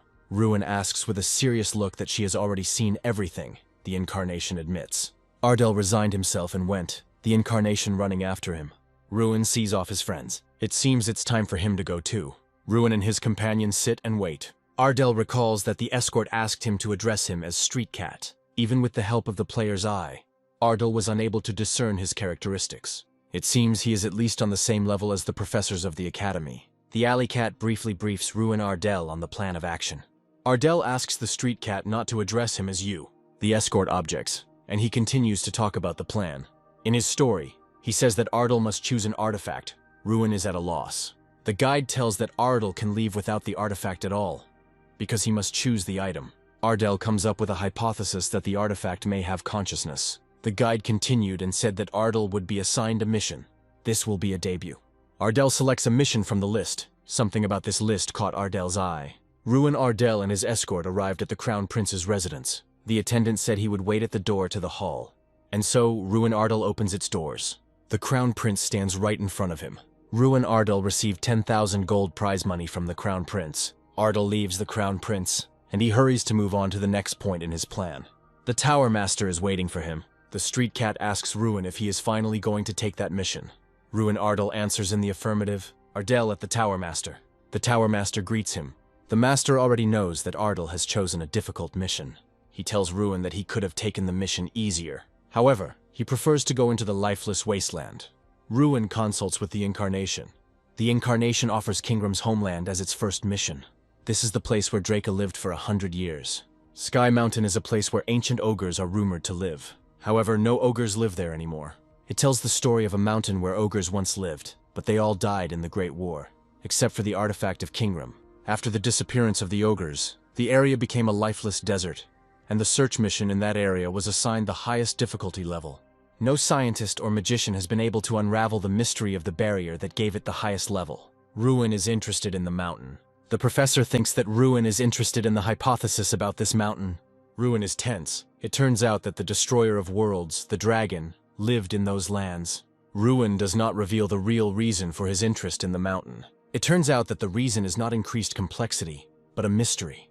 Ruin is confident that he can solve this mystery. The professor is not confident in his student's abilities. Ruin learns the reason for his professor's recommendation to the Crown Prince. The professor wanted to leave it to the Revedane. The professor guesses the reason for the interest in this mission, but he does not perform Nika actions but decides to observe. Ruin begins to doubt his abilities. He's not sure he'll be able to find out anything. Mishka supports Ruin. Mishka says that Ruin has abilities that exceed human capabilities. Voka comes to Ruin. A delightful boar and a street cat arrived. Mishka doesn't understand when they ended up on the farm because of the way they were treated. The cat and the boar are calling, "Ruin, go with them." They all head to the artifact room. The boar and the cat talk about the room of artifacts and their meaning. They are heading to Zone A. It turns out that you can only go into Zone X in the event of a special event, and that even the Emperor is not allowed there. They are in Zone C, and Ruin starts choosing. Kaban says that they only collect items of good quality. Ruin is surprised by the quality of the sword. Ruin finds a book that is over 100 years old. There are many good books in Zone C. The Tower Master gives his charges these books to read, but they are not allowed to take them home. Ruin heads to Zone A, but none of the artifacts reacted to it. It turns out that there were cases when no artifact chose anyone, but extremely rarely, Ruin is at a loss. If you are allowed to visit Zone A, you can attract the attention of several artifacts. Ruin is sad that all the items refused him. Mishka actively supports him. Ruin is surprised by his answer. Mishka believes that these items are treasures for people, but there are no valuable ones in this place. Mishka points to the door leading to Zone X. Ruin and Mishka suggest that there may be artifacts made by the dragon. Ruin does not despair and looks for an artifact in Zone A because access to Zone X is closed to him. A strange green light comes from the door of Zone X. Everyone is surprised. The boar shouts that a special event has happened for the first time in 56 years. The cat tells the professor that Kunhan's tooth reacted to Ruin. The cat confirms the words of the Tower Master. The professor speculates that Ruin may be next to take the throne. In Zone X, there are 3 artifacts, differing in power level. Thanks to Kunhan's tooth, Ruin can stand on the top. A magician in black robes lights his way with a staff. He takes off his hood and charges the spell with confidence on his face. His enemy shows no signs of anxiety. He is completely calm. Great artifact, Kunhan's tooth. The magician, sitting in a luxurious chair, ponders over a plan. He communicates the order of the plan to his subordinate. He thinks about the protection of Kunhan's tooth and how he can deal with it. The magician freezes for a moment when he remembers something. He remembers Ruin, who is a great option for this task. He orders to find Ruina and give him the orders from the magician. A sign at the tavern where you can meet Ruin. A man sells tickets for a bag of coins. Ruin is not at all surprised by his assignment. He is interested to learn about the plan. The magician's subordinate tells him the plan to steal Kunhan's tooth. The subordinate tells Ruin about guarding this artifact. Ruin was very surprised by what was said. He accepts this assignment. The mage's subordinate tells him that this is a very important task, so it was entrusted to Ruin. The gates of a huge, well-protected castle. Entering the castle grounds, Ruin saw 3 goblins in armor. Being as calm as possible, Ruin prepares for battle. There is a slight uncertainty on his face, but the bear supports him. The building of the bar where everyone drinks. 3 drunk men raise their mugs of ale, pleasure on their faces. A large man with an evil grin on his face approaches Ruin. To avoid causing any damage, Ruin avoids conflict and leaves. He meets his friend fast asleep on a bench. Ruin wakes him up and starts a conversation with him. Empty pens where horses should be. Ruin approaches the owner, hoping to buy a horse. But the owner is upset and says that he has no more horses. The hero himself is a little upset, and the bear cub on his shoulder laughs at him. The owner suddenly remembers where Ruin can find horses. The owner tells the hero where he can find them. Ruin feels uneasy about what was said. He remembers the words of the subordinate magician and his task. With a small grin on his face, he talks to his teddy bear. An unknown hooded man eavesdropped on the conversation between Ruin and his friend. His acquaintance is rushing furiously towards Ruin. He looks at the shining coin in Ruin's hands with great surprise. Ruin kneels down, preparing for his task. He set his mind to his task with confidence and a small grin. Ruin remembers the magician and his teacher. Huge mountains reaching up to the clouds. There is a huge sense of self-confidence in Ruin's gaze. He meets a worker in the building who looks very timid and starts a dialogue with him. Ruin listens to him uncertainly, and the bear cub looks displeased. The worker tells something with a smart face. What was said left Ruin in shock. He and the bear cub think about everything that was said. An unknown enemy is driving people crazy with his abilities. Ruin walked up the stairs and thought. He came to the conclusion that he had underestimated his opponents. They might know that he knew about the surveillance. He walked into the room and noticed a note hanging above the bed. In it, they addressed him, explained that they did not intend to cause harm, and asked him not to try to find out their identities, but simply to continue the mission. Despite his rather peaceful way of making himself known, Ruin was angry at his opponents, angry at their brazen attempt to threaten him. He tore the note off the wall. Ruin jumped up and out of the room's window. He rushed headlong through the streets. Strana asked him about his plans, to which he replied that he was going to find them. A mini-map of the town opened on the panel. One of the squad members who was watching Ruin realized that he was going to play with them, and was not going to refuse him this. The man with the skull on his neck gave the order to follow Ruin but not to kill him, and two shadows of the other squad members soared into the sky. Ruin raced through the narrow streets of the city, his opponents following him like bats. One of the group members informed the Scream Mages that Ruin's trail had been cut off. Their leader with a skull on his neck knew that the trail had not ended. Ruin was waiting for them. Suddenly, Ruin Ardell jumped right into the crowd of mages in black cloaks. He hit two. The third tried to use a spell against him. It didn't work. He also got punched in the face. Suddenly, laughter was heard. The leader of the gang was laughing. He did not expect this from Ruin. Ruin realized that something could be achieved from him, and asked who they were. Ruin stood in a fighting pose. The leader was still amused. He told them that the tower commander sent them to watch over the younger comrade in the person of Ruin. Suddenly, he became serious, said that it was nice to see Ruin's abilities, and tore up some paper. He leaned back and disappeared. One of the fallen members of the group lay on the ground, his hood down, so Ruin could see a skull tattoo, the kind he knew the corrupted mages wore. The corrupt mages are a secret group that only does dirty work. All that is known about them is their name, and the presence of a tattoo of a skull with blue flames. What they do, how strong they are, or who their leader is, no one really knows. The country asked Ruin what he thought after the skirmish with them. Ruin had mixed feelings. The members of the group seemed weaker to him than even the festival representatives. The only non-ordinary enemy was the mage who managed to escape. He used a 6th class spell. Ruin knew that he would continue to pursue him. Ruin had a plan. First, he had to make this man appear in front of him. The next day, Ruin went to Heavenly Mountain. The path was so long that it seemed endless to Ruin, but he felt that he was close to his goal. The power circle inside him cannot calm down. He stood in front of the magical wall, finally reaching his destination. Ruin sat down tiredly, leaning his back against the magical wall. He didn't know how to get somewhere that wasn't a building.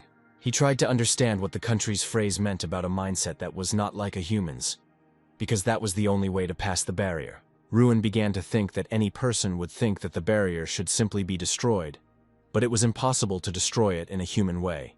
But what about the ogres? Ruin suggested that he could call the ogres to destroy the wall, but there were no more ogres on Sky Mountain.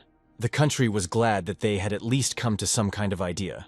Ruin knew that all the ogres of the Heavenly Mountain had died, but that was just the opinion of the people. The country reminded Ruin that his ability was not to confirm or prejudice, but to destroy.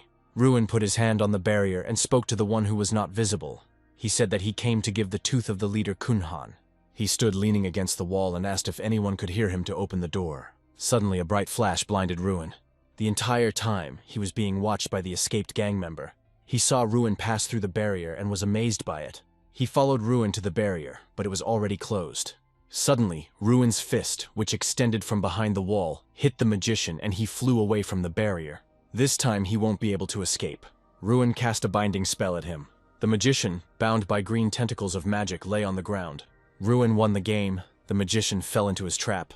Jumping over Ruin, the green ogre lands on the tied-up man and smashes his head. Then he stands up, looks at Ruin, and asks with a threatening voice who he is. Strand warns Ruin that the ogre's minds are closer to those of animals. Ruin passes through the barrier of the Heavenly Mountain. The other ogres sniff Ruin, trying to figure out what the human is doing here. Strand once again reminds that ogres do not know what human morality is. Ruin thinks that he has not been touched yet, only because of Kunhan's tooth. The chief ogre says that they have come. This is the Heavenly Peak. Ruin asks if there is another peak. But he quickly realizes that this is not a mountain at all, but another giant ogre. The gray ogre introduces himself as Chieftain Harhan. Ruin notices that he is significantly larger than the other ogres. Harhan greets him as a guest and asks who he is. Ruin replies that he was chosen by Kunhan's tooth. Despite Ruin's confidence, Harhan believes that he is lying. A human cannot handle such power. Then Ruin shows him the tooth. Harhan feels the power emanating from Ruin. Ruin confirms with confidence that he is indeed strong. Harhan repeats his question, to which Ruin essentially replies that he is Dracagonia, a name that once belonged to someone who lived on this mountain. Harhan is surprised by this confession. Harhan immediately asks how Ruin knows this name, and gets an answer from Kingrim. Harhan is again surprised to hear that Kingrim is still alive. Ruin explains that he is alive, but is now an artifact of the Academy. Then he clarifies that they were genuinely interested in who he was, and he adds that he was chosen by the Tooth of Kunhan and inherited the power of the Destroyer of Worlds, Drac. After this, he introduces himself in full, Ruin Ardell, and he asks if they are ready, knowing all this, to give him over to be eaten by the eagles. Harhan answers no with a smile. Ruin finds himself at the table, but the other ogres are not as friendly as Harhan. Strand notes that if Ruin wants to be accepted as an equal, he will have to prove it. Strand notes that strength can be proven in arm wrestling, when the first ogre comes out to Ruin. He introduces himself as Omarush, son of Omaruhan. Ruin, looking at his huge opponent, wonders if there was a mistake. Omarush places his elbow on the rock as the crowd chants for the man to be crushed. Ruin asks Strand if he will be fed to the birds if he is defeated. She replies that she does not know. The size of the enemy frightens him, but he came prepared. A fight between a man and an ogre sounds absurd. So he took an artifact that increases physical strength. Ever since he got the Kunhan tooth, his power has increased by 1,000. Now the strength reaches 3,520, which means victory is possible. Omarush notices that Ruin's hand feels different, but there will be no concessions. Ruin accepts the challenge and confidently says, "Try to defeat me once and for all." The ogres in the crowd are surprised that he withstood Omarush's onslaught. Considering this to be his last attempt, Ruin puts everything into it. Omarush still wins. He is officially declared the winner. Ruin remains lying on the table, a little upset that he lost after giving it his all. He wonders if he will now be sent to be eaten. Omarush admits that Ruin has held his power for a long time. Ruin thanks him for the recognition. Strand congratulates Ruin on earning the respect of the ogres. Ruin, with a confident smile on his face, tells Strand that he will manage to defeat Omarush in a month. When the match was over, the ogres held a sumptuous banquet at the foot of the mountain. Watching the ogres eat, Ruin wondered about the nature of their isolated lives. One of the ogres turned his attention to Ruin. Omarush approached Ruin, who was sitting nearby. It turns out that the tooth Ruin received could be useful in creating something new. Omarush offered his help in creating a weapon that would only be suitable for humans. Ruin, who did not know about this property of the ogre's tooth, was very surprised. Not long before this, Ruin's castle wondered how to use this artifact at all. Unlike the tooth, Algal's staff or Morsha's armor has a specific use. Perhaps the tooth needs to be reshaped into a club. Strand says that now you just need to take it with you, especially since it already increases strength, and how to use it will become clear later. After this memory, Ruin looked again at the ogre who was offering help. The offer was unexpected, but Ruin found it very useful now. Omarush explained that the tooth was very strong and difficult to make something out of, but he, a metalworker, could do it. Ruin says that a person who processes metals is called a blacksmith. Omarush asks if Ruin has any specific weapon in mind. This pleases Ruin. He likes the idea of creating a weapon according to his design. Half a month has passed since Ruin's arrival at Heavenly Mountain. All this time he helped the ogres hunt, or trained in conditions that he couldn't do before. However, something else occupied Ruin's time, namely arm wrestling training with the ogres. Ruin had no chance, 15 losses in 15 games, but he did not give up and trained with Omarush every day. Mishka encouraged his owner as best he could. Omarush also noted changes for the better in Ruin. He stopped using his strength in vain. Ruin knew that he was doing everything right, and victory was just around the corner. He had a goal to defeat Omarush, and he was going towards it. Although Omarush himself was confident that the man had no chance against him. A few days later, Ruin finally defeated Omarush for the first time. It was a very joyful event. Ruin jumped up from the huge stool on which he was sitting and screamed with happiness. Omarush doesn't seem angry about his loss. Rather the opposite. He was once for Ruin. Omarush called Ruin by his name for the first time, and not just a person, which surprised him greatly. Omarush told Ruin that he was ready and called him to follow him. It turned out that the weapon that Omarush had been making for Ruin had long been ready. He didn't give it away on purpose. waiting for the moment when Ruin would win. Ruin thought about what would have happened if he had never won. The ogre extended a huge green hand to Ruin. Inside was a pair of gloves made from Kunhan's tooth. Ruina put them on. The gloves were created by splitting a tooth into 10 pieces and attaching them to his knuckles. It was the perfect weapon for such a mage. Omarush was interested in Ruin's opinion about his work. He said that he had specially adjusted the form to the customer. Ruin felt an incredible surge of strength. The increase was equal to 2,000. In this regard, Ruin asked Omarush to gather all the warriors of the Heavenly Mountain to compete with them. The ogres were not very happy with this insolence of Ruin. It hit their pride. However, they were inspired to participate. Ruin noted that he understood that his proposal sounded too impudent, but at the same time he was counting on the gambling of the ogres. And it worked. All this caused a fit of nostalgia in the country, because Draca also liked to do this. The only difference was that in 30 years of being here, he had only defeated 17 ogres in a row. So Ruin presented something new. Ruin had complete confidence in his abilities thanks to the gloves. Without them, victory would have been too difficult. He became so confident in his abilities that he thought he would never lose. The competition with the first ogre has begun.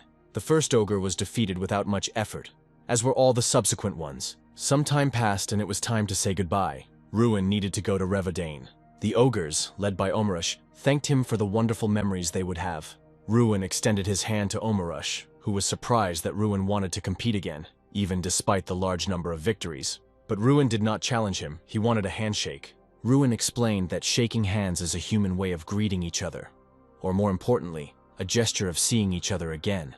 Ruin left, turning around once more as a farewell and waving to his new great friend in every sense. In the Tower Chief's office, an employee reported on how things were going. There was no news. The chief was confused because there was no news of the Scream Mage sent for Ruin. The surveillance team found no trace of a person at Heavenly Mountain, which was also confusing. The employee listened attentively to his boss, who suddenly came to the conclusion that they had been deceived. Suddenly a man entered the office to report the news. He, without looking the chief in the eye, said that Ruin Ardell had recently arrived in Revadane. An order was given to summon him to the tower immediately.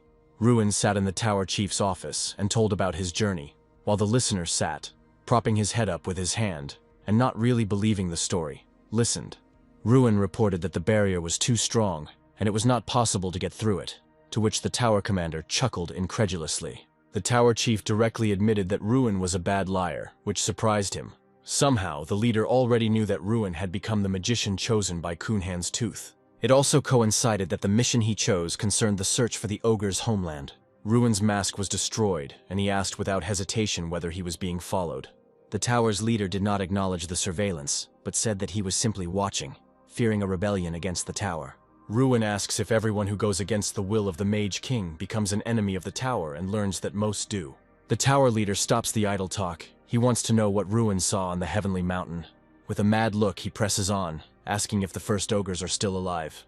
Ruin walks out of the tower, breathing a sigh of relief. The leader understands that Ruin will not tell the whole truth, so he asks for at least a non-obvious lie.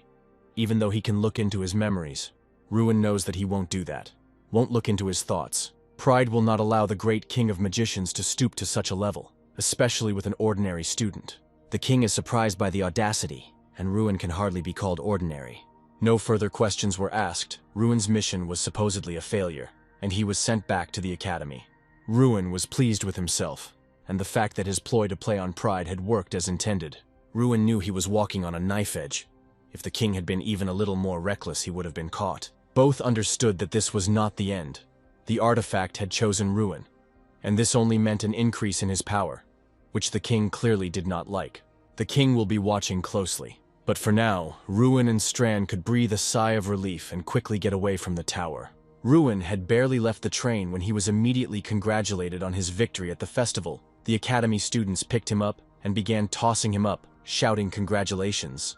When Ruin finally entered the room, Jason dropped a heavy box containing a pile of letters addressed to the winner onto his desk. The letters lay in the box in a huge illegible pile. It turned out that these were not all of them, but only those sent recently. The ones that came earlier were kept in the closet that Jason was just about to open. He pulled the handle on the closet door, and a giant avalanche of paper fell onto the floor. Ruin began to sort through the letters. He even found a very flattering letter from the prince himself. The prince thanked Ruin for rejecting the crown prince's offer and addressed him as a close friend, although they were not acquainted. Jason was rather skeptical about such pleasantries. Jason asked Ruin what he was planning to do during the upcoming holidays. The answer was not very comprehensive. Ruin said that he would conduct them differently than before. Ruin found himself lost in his thoughts on his way home. He hadn't been there for almost 5 years, always staying in the academy dorm during the holidays. It was his unenviable position and the way he was treated at the academy that made him overcome with shame and fear. But now everything had changed. He had something to be proud of and something to talk about. Ruin stopped on a hill overlooking his home, looking forward to meeting his family. The people who saw the young master were surprised by his appearance. Ruin was embarrassed by the attention he received. The villagers and family happily welcome Ruin. Ruin's younger sister hugs her brother tightly. Ruin is very happy to meet his family again. Ruin is surprised at how much Ruin has grown, but he still thinks she's still as cute as ever. The Ardell family listened attentively to Ruin's story. The whole family sympathizes with Ruin. Baggins, the family servant, is shocked by Ruin's story. Ruin is glad to bring news to his family. Finally, Father Ruin understood the reason for all the letters from the government. Ruin is mentally upset, as he himself wanted to tell everything. Father Ruin is about to tell something important, although he hesitates. Ruin is perplexed. He insists on telling everything here and now. Father Ruin sighs heavily. He said that many letters and proposals came in, but all were rejected. Ruin's father warned him about the evil manipulator Pilkos Monzo. Monzo is a trading city ruled by Pilkos. The Monzos are Ardell's buyers and are going to threaten Ardell to get the Ruin. The father of the Ruin is worried about the financial situation of the Ardell lands. However, he does not intend to give up his son. Ruin recalls how the servants boasted about the successes of the farm. He decided not to give up, and he is going to visit Monzo on his own. Baggins has equipped a horse for the journey for Ruin. Uncle regrets mentioning Monzo. However, Ruin considers this trip his duty. Baggins asks Ruin to try his best. He reported that Ruin's father was hiding financial problems from his servants, even paying for the shortfall from his own funds. Ruin felt sad about this. Ruin regrets that he thought badly. Now he understood why his father had endured in silence. Ruin knows that his father was worried about more than just himself. He understands that his father loves his lands. Ruin asks his uncle to give the box to his father. The box contains 10,000 gold coins. Ruin gave away the prize from winning the festival. Ruin wanted to buy territories, but prosperity in his native land was more important to him. Baggins says buying land is problematic now. He is shocked by Ruin's proposal. Ruin is going to clear the desired territories, and also wants to take over the Wolf Hills, and take away for you the Plain of the Mud people. Ruin suggested hiring warriors to clean up and then rent out these lands for profit. Baggins thought it was a good idea. Ruin set out on his journey, and he galloped forward at full speed. Morzo is a prosperous town. His landlord Pilkos Morzo is surrounded by various rumors. Ruin understands that he must be on guard. Ruin arrived in Morzo and introduced himself to the guards. They responded to him with laughter. Ruin was perplexed. He is shocked by the way his family is treated. The guards gathered to drive Ruin away, but he's not going to give up. He does not agree to accept this and wants to respond. He braced himself for impact. Ruin attacked one of the guards. Lord Pilkos appeared unexpectedly. He recognized Ruin. Lord Pilkos flattered Ruin sarcastically and bowed. Ruin answered the Lord rudely, and he suggested not to raise his head since the Lord regretted the attitude of the guards. The Lord praised Ruin's straightforwardness. Ruin complained about the guards. Ruin showed that he was unhappy with the way his family was treated. Pilkos saw that the guards were lying on the ground. This made him very angry. The Lord offered Ruin to behave freely, but considered him a rude person. In response, Ruin once again taught the guards a lesson. Pilkos didn't expect this. Ruin was tired of waiting. He told the Lord to invite him inside. Once inside, Pilkos said that he was collecting stuffed monsters for decoration. The Ruins found them creepy. Pilkos agreed that people's tastes differ. Ruin did not understand the Lord's passion. He thought that the Lord wanted to intimidate him. Pilkos offered Ruin tea. Ruin refused. Stran realized that they were being tricked. Ruin answered the Lord, and he poured out the tea, thinking that it was poisoned. Lord Pilkos stated that he was not hostile. Pilkos wants friendly relations. He said he considered his threat an offer. Ruin was angered by this, so he abruptly refused Lord Pilkos. Pilkos pretended to be upset, so he began to threaten to lower the prices of goods from the Ardell lands. Ruin stated his condition, to return the price. Pilkos was rude to Ruin. The Lord reminded him of his own words about worship. And I remembered that magic is prohibited for students outside of school. A crowd of guards burst into the room. Ruin prepared for battle. Pilkos gave the order to attack. Ruin shouted that the Lord was mad. Ruin understood the greedy nature of Lord Pilkos. Ruin quickly rushed into the attack. Gathering all his strength, he flicked the tongue. The knight was sent flying. Ruin used the unique skill Chieftain's Will. Everyone was surprised by the appearance of unknown smoke from the guy. Pilkos Monzo was shocked by what he saw.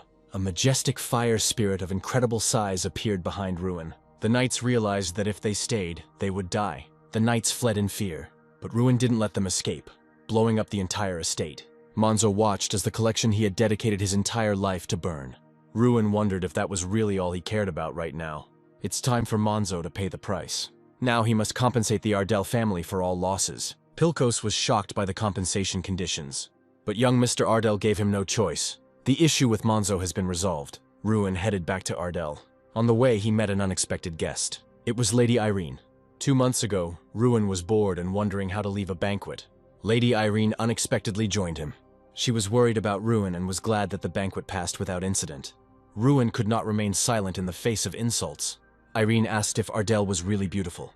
With joy on his face, Ruin advised me to drop by for a visit sometime. Irene trusted Ruin's words, but Ruin never thought that she would actually come. Sister Ruin was furious. Ruina began to interrogate about their relationship with Irene. She volunteered to show Irene around. Ruin felt awkward that his sister was jealous of Irene. Lord Ardell wanted his son to be honest with him about his relationship with Irene. He was disappointed by Ruin's negative answer. Now the Lord wanted to discuss other matters with him. Baggins brought a box of money. Lord Ardell cannot accept them.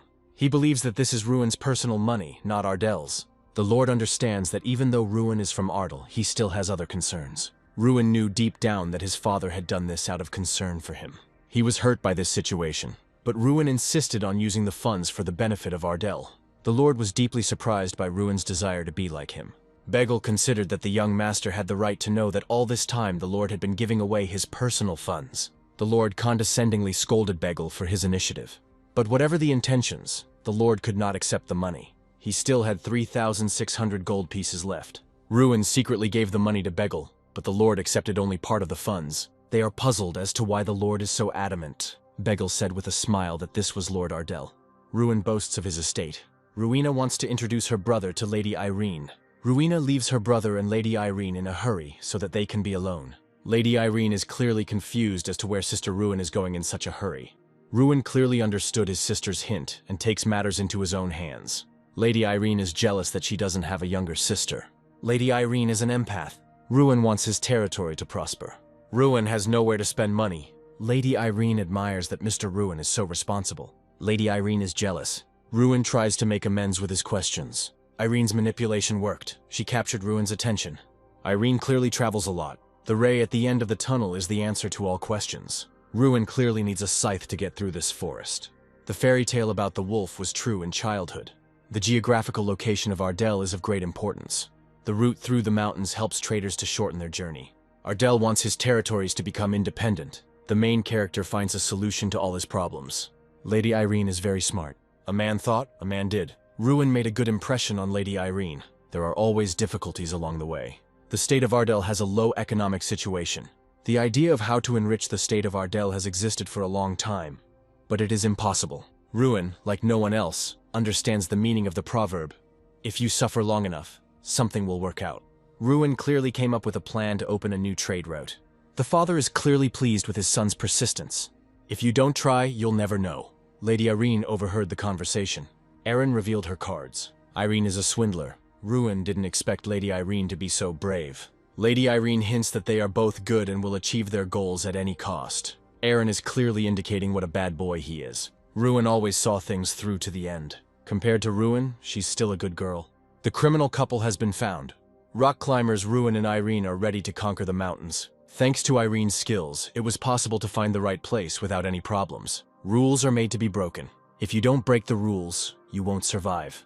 Irene's compass was clearly broken. Thanks to Ruin's skills, they defeated a pack of werewolves. Ruin clearly forgot about improving his skills. For defeating the werewolves, a prize is given. Fire, like a magic ball, which will show the right way. The main characters have come to the end of their journey. Ite Lake is a state larger than Ardell. There are no kings in this city. 8 trade guilds rule everything. The city, by the way, is simply the king of trade on the continent. Ruin and Irene decided to go into the Hall of Gold. The guard immediately asks, "Do you have an appointment?" Ruin politely asks him to pass on the message, but he starts saying that he needs to submit papers and wait for approval.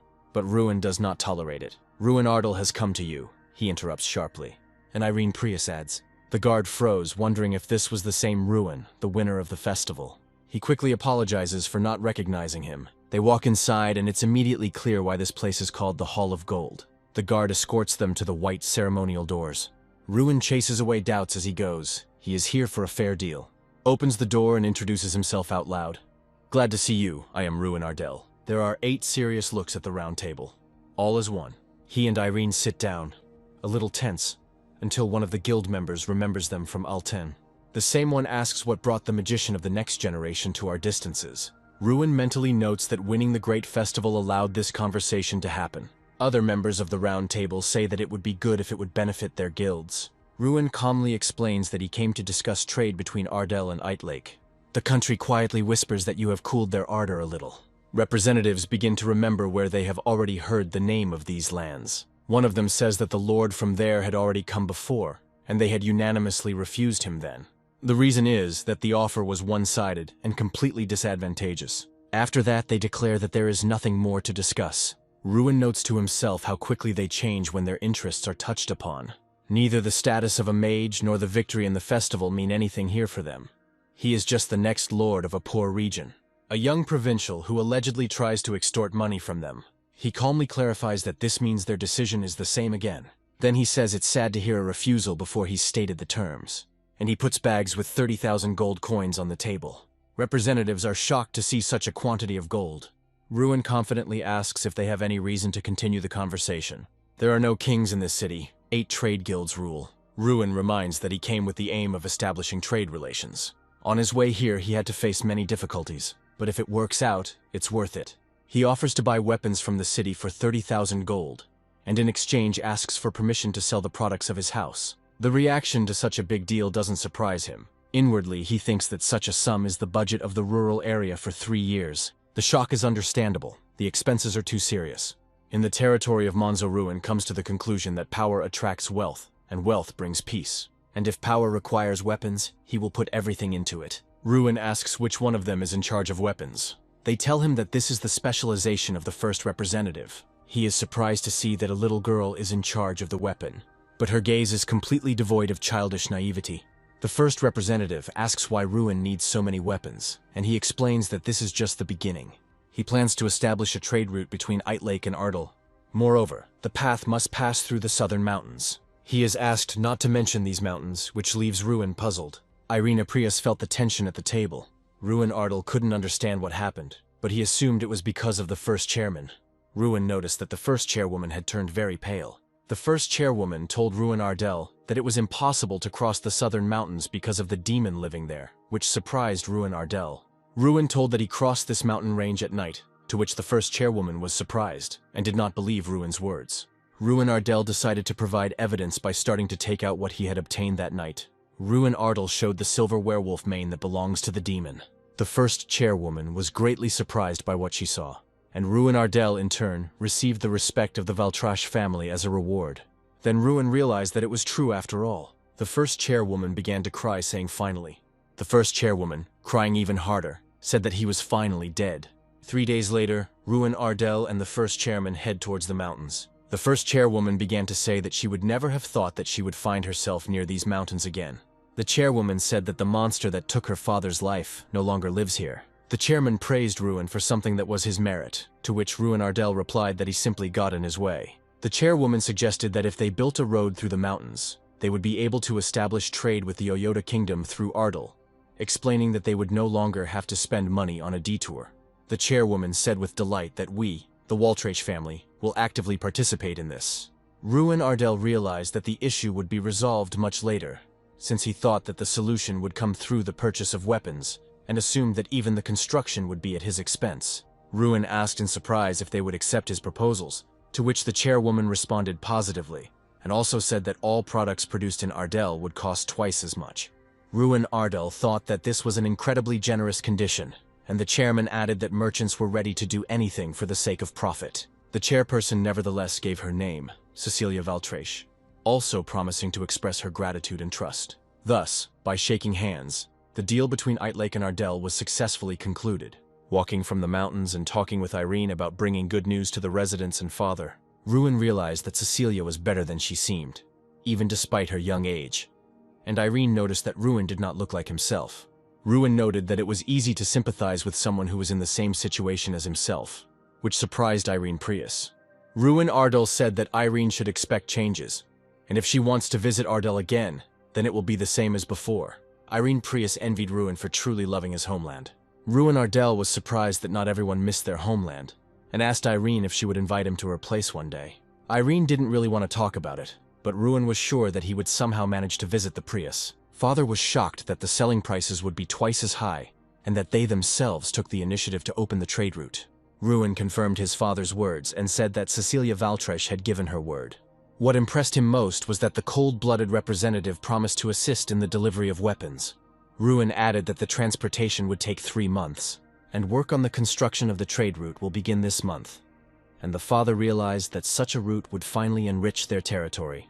Father realized that Ruin had grown up to serious matters. The father also thanked him for the fact that his son grew up to be a wonderful person.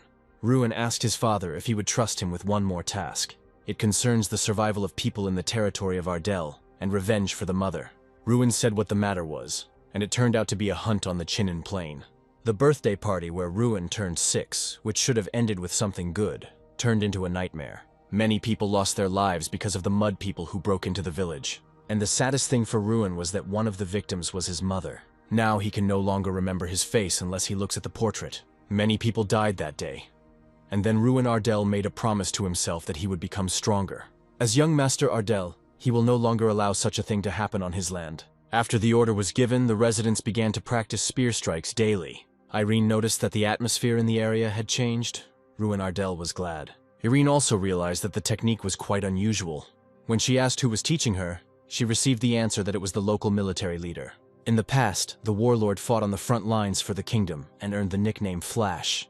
This is the Great Knight of Ardell, Ser Bolvar Payton. The Mud People's invasion would have done more damage if it weren't for him. Ruin Ardell also told about how Sir cut down 5 monsters with 1 blow, still fresh in his memory. You could tell from her voice that she was worried. "This is Sir Ruin," said the commander. The training was coming to an end. A firm handshake indicated a good relationship between them. His gaze fell on the girl standing next to him. Her words made him tense up. "What do you want to tell Irene?" Ruin asked. It was an honor for her to meet him here. He was impressed by her stories. She talked about the old days. He fought his way through dozens of high-ranking mages. "However, I am an ordinary old man," he said. He was upset that his exploits were hidden from him. Coming in complete ignorance, he was clearly saddened. Astonishment covered his face. He loved to fish and live at the foot of the hill. Even when they were little, he raised them with love. That said everything about him.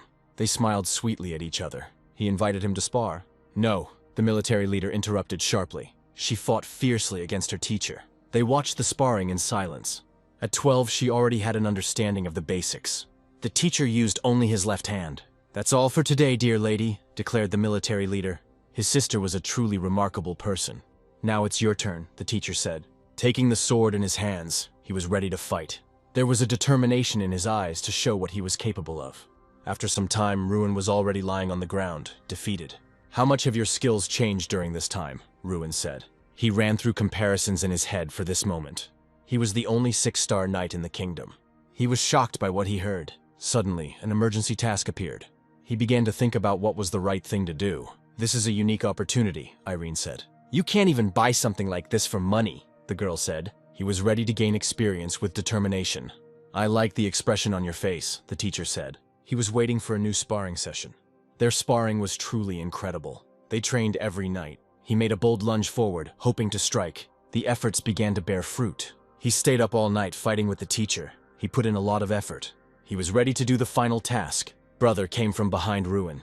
Relatives were worried that Ruin did not sleep all night, and they really asked to rest a little. But that was his last try, and then he wanted to try something else, and for now there was one more approach. Ruin surprised his loved ones with this. He was very determined. After all, in those few days of sparring with wooden swords, he had already learned to predict the knight's movements, and could now win using his specialty. Sir Bolvar found it strange that Ruin fought him all night long, but now he realized that he wanted something from him. And he added one new rule to the young master. Now for the next 30 minutes he could use magic against him. But the teacher was not going to give in either, but wanted to see the true skills. Ruin advanced without a sword in his hands and had to close the distance. But in return his body became lighter and his balance improved. When you got that close, the sword became a hindrance because of the blind spot. But there was one thing. He won't give him a chance to get close. The way he dealt with Doom Prime at the Great Festival was by resolving the sword. But that's not a universal strategy. But knights of Sir Bolvar's stature did not engage in direct confrontation, and they redirected the attack force. The plan to get out of the sword's reach was a good one, but as soon as it was discovered, it became almost impossible to implement, because the enemy would try to keep his distance. Sir Bolivar was right. All his strategies were visible through and through, but he overlooked something and blinded him with a magical light. The improvised enemy was defeated. The teacher expected Ruin to use some kind of scary magic, but not a flash of light, and admitted his defeat. But that was the only thing the guy thought of, and apologized for catching the teacher off guard. The task was completed, and he finally achieved what he wanted. The sister who arrived began to scold him that even in sparring it was impossible to throw Sir Bolvar to the ground. But Sir Bolvar hastened to reassure her, saying that everything was fine. During this time he learned a lot, and for Sir Bolvar it was a pleasant experience. The vacation was coming to an end, and there were 10 days of travel ahead to the academy. The short vacation came to an end, and it was time to leave our native land. On the way, they saw workers who wanted to finish work quickly and finally have a drink. These workers were sent by the Waltrache family because a lot of labor was needed to build the base in Ardell. The constructed routes will be used to deliver weapons for the destruction of monsters, and workers will visit the restaurants and hotels of Ardell. And all this will bring great benefit to the territory.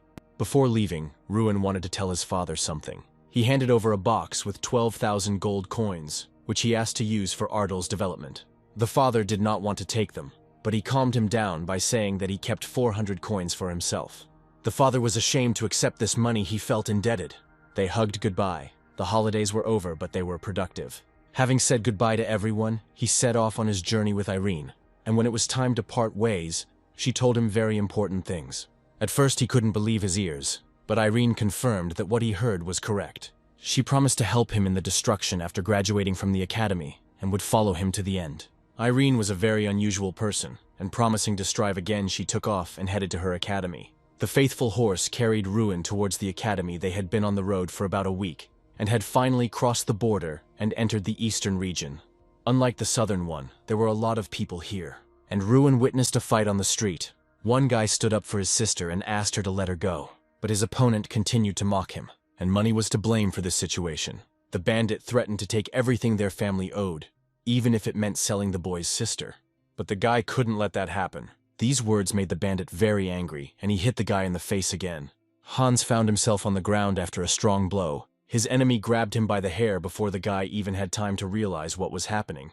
Ruin was passing by not far from them, and saw this. He was extremely angry along with his friend. Poor Hans was thrown to the ground and kicked in the back. Ruin dismounted from his horse and headed closer to the showdown. Passers-by stopped him and hinted that he shouldn't get involved in other people's squabbles. Then he asked why they were standing there and watching without providing any help. He was very angry that no one wanted to help the guy. Ruin began to approach the enemy even closer with a moderate gait.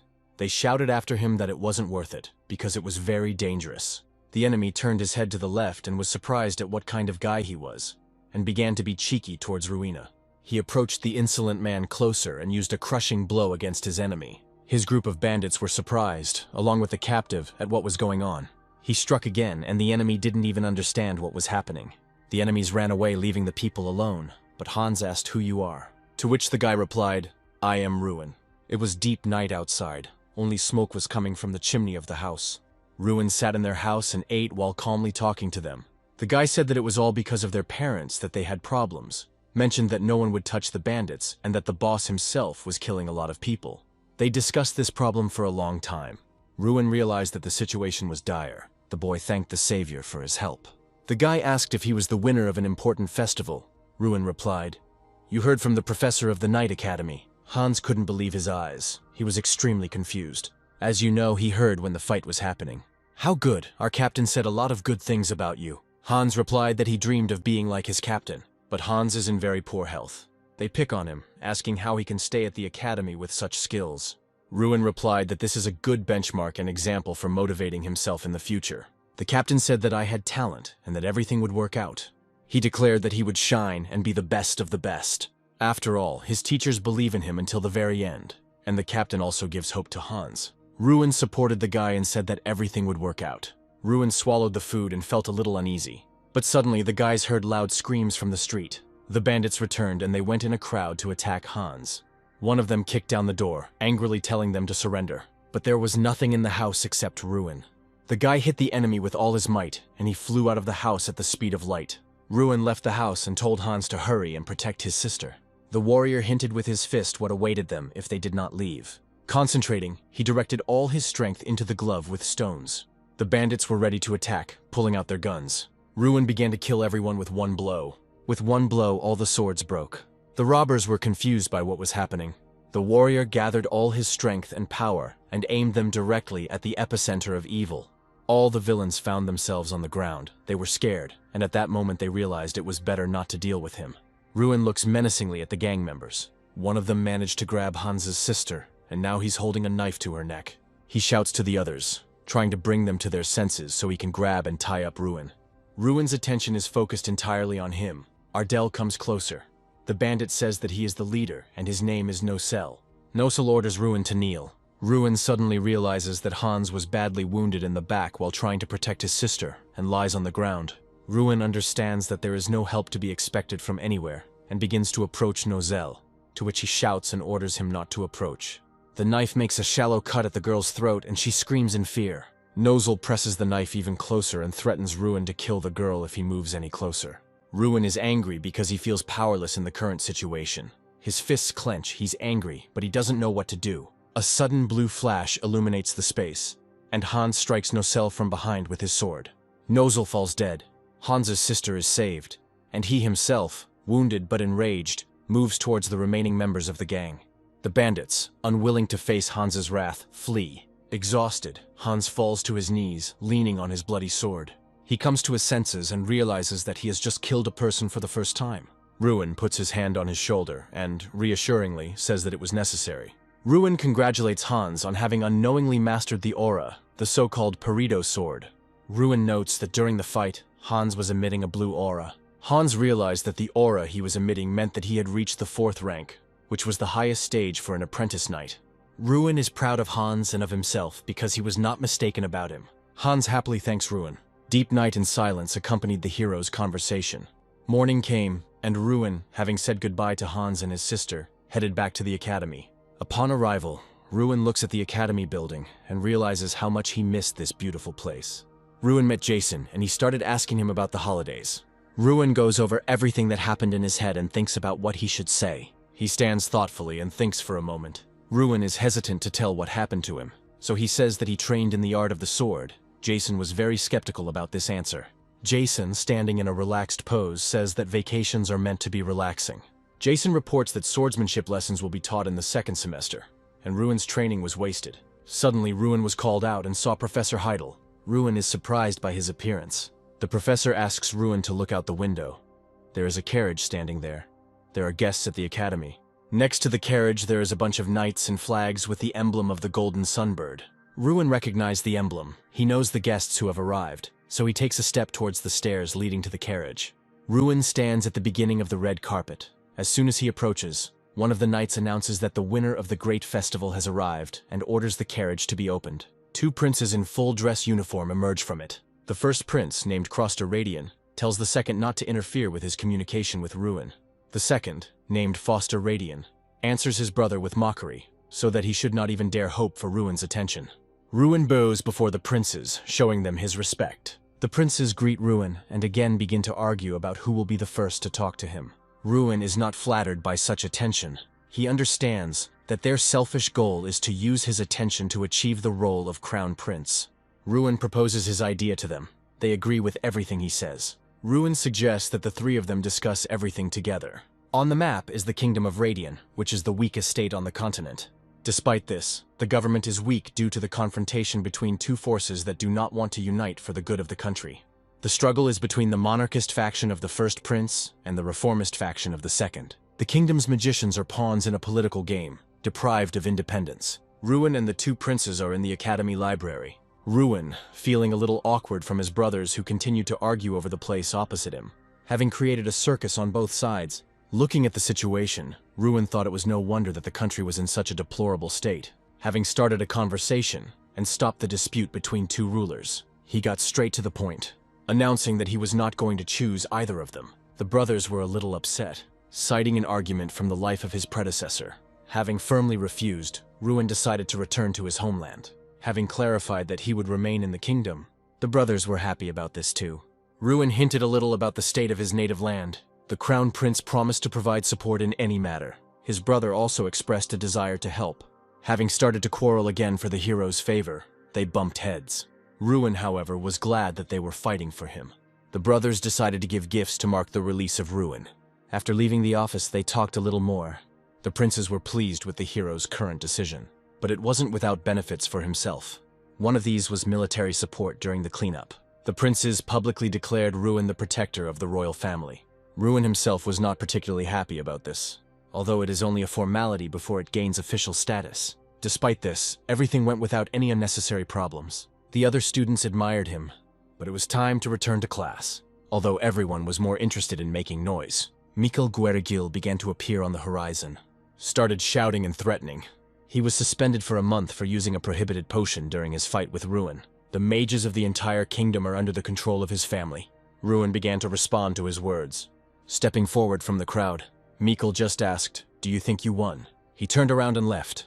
Ruin's friends supported him, telling him not to take it to heart. But Ruin has other doubts on this matter. Thinking about the damaged reputation and influence of the Guerrigil family. Walking to the graduates' lecture, the blonde was tense. Standing outside the office door, he started talking to his classmate. They were thinking about which of the graduates would be their leader. As I opened the doors, I felt an ominous premonition.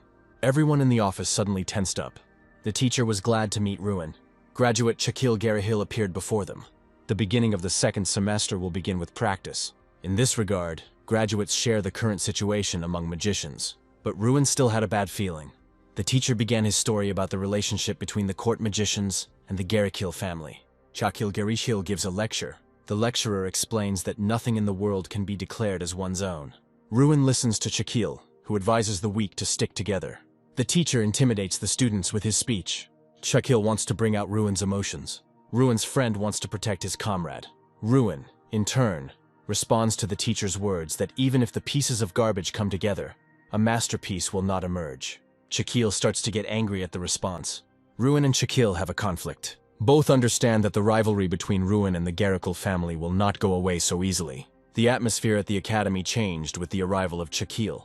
The poor-performing students fell under Shakil's spell. Students want to work for Shakil in order to succeed in their studies. The academy was divided into two camps, supporting Guerrigil and Ardal.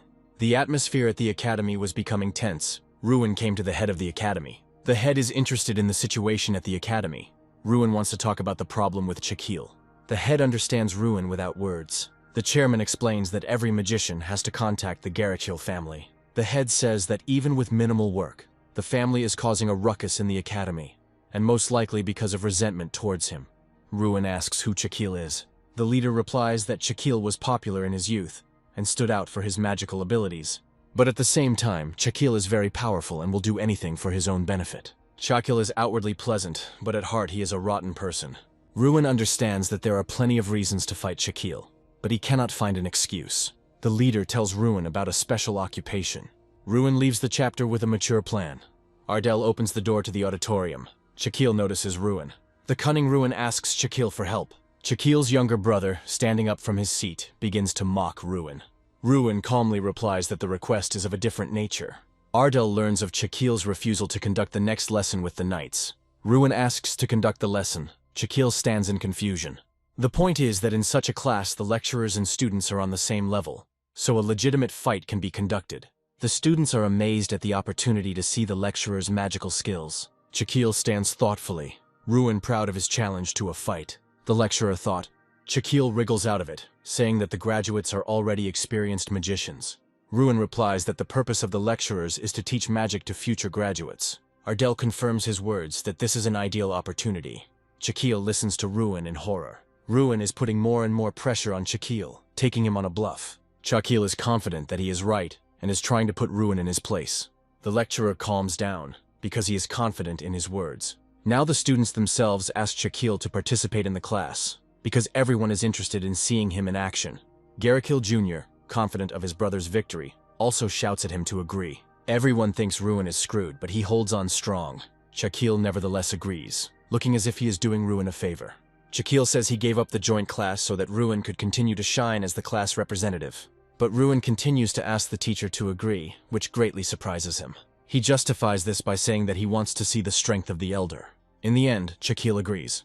Ruin squeezes the teacher's hand tightly, his face frozen in a grimace of anger and surprise. The guy tells him to prepare to be surprised. 3 days later, the knights arrived at the academy. The head says that he has already suggested a joint lesson, but was refused. But he notes that if Ruin himself asks the elder about this, he will not be able to refuse him. Ruin notes that the old man is cunning, since he came up with a plan in which the elder would have to take part.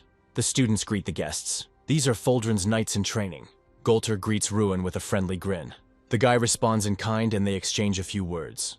The knight says he needs to go and asks Ruin to look after his subordinates, receiving his consent in response. The hero meets the interns and asks where their representative is, to which they answer that he is busy. Behind them, a group of guys are bullying another. Ruin recognizes the bully's victim as Hans. The hero asks them what is happening, and they recognize him.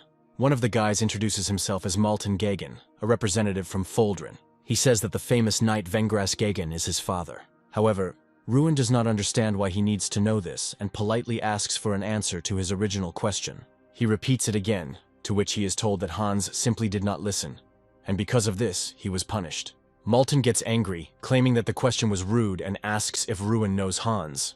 He replies that they are friends, causing the intern to laugh and call them commoners. Malton says that the Ardell family is not particularly influential, and is surprised that with such a pedigree, Ruin was accepted into the academy. Ruin doesn't understand what he's getting at. His face takes on an irritated and surprised look when he realizes why the intern is so hostile towards him. An elder emerges from the crowd, greeting Malton, who is his brother.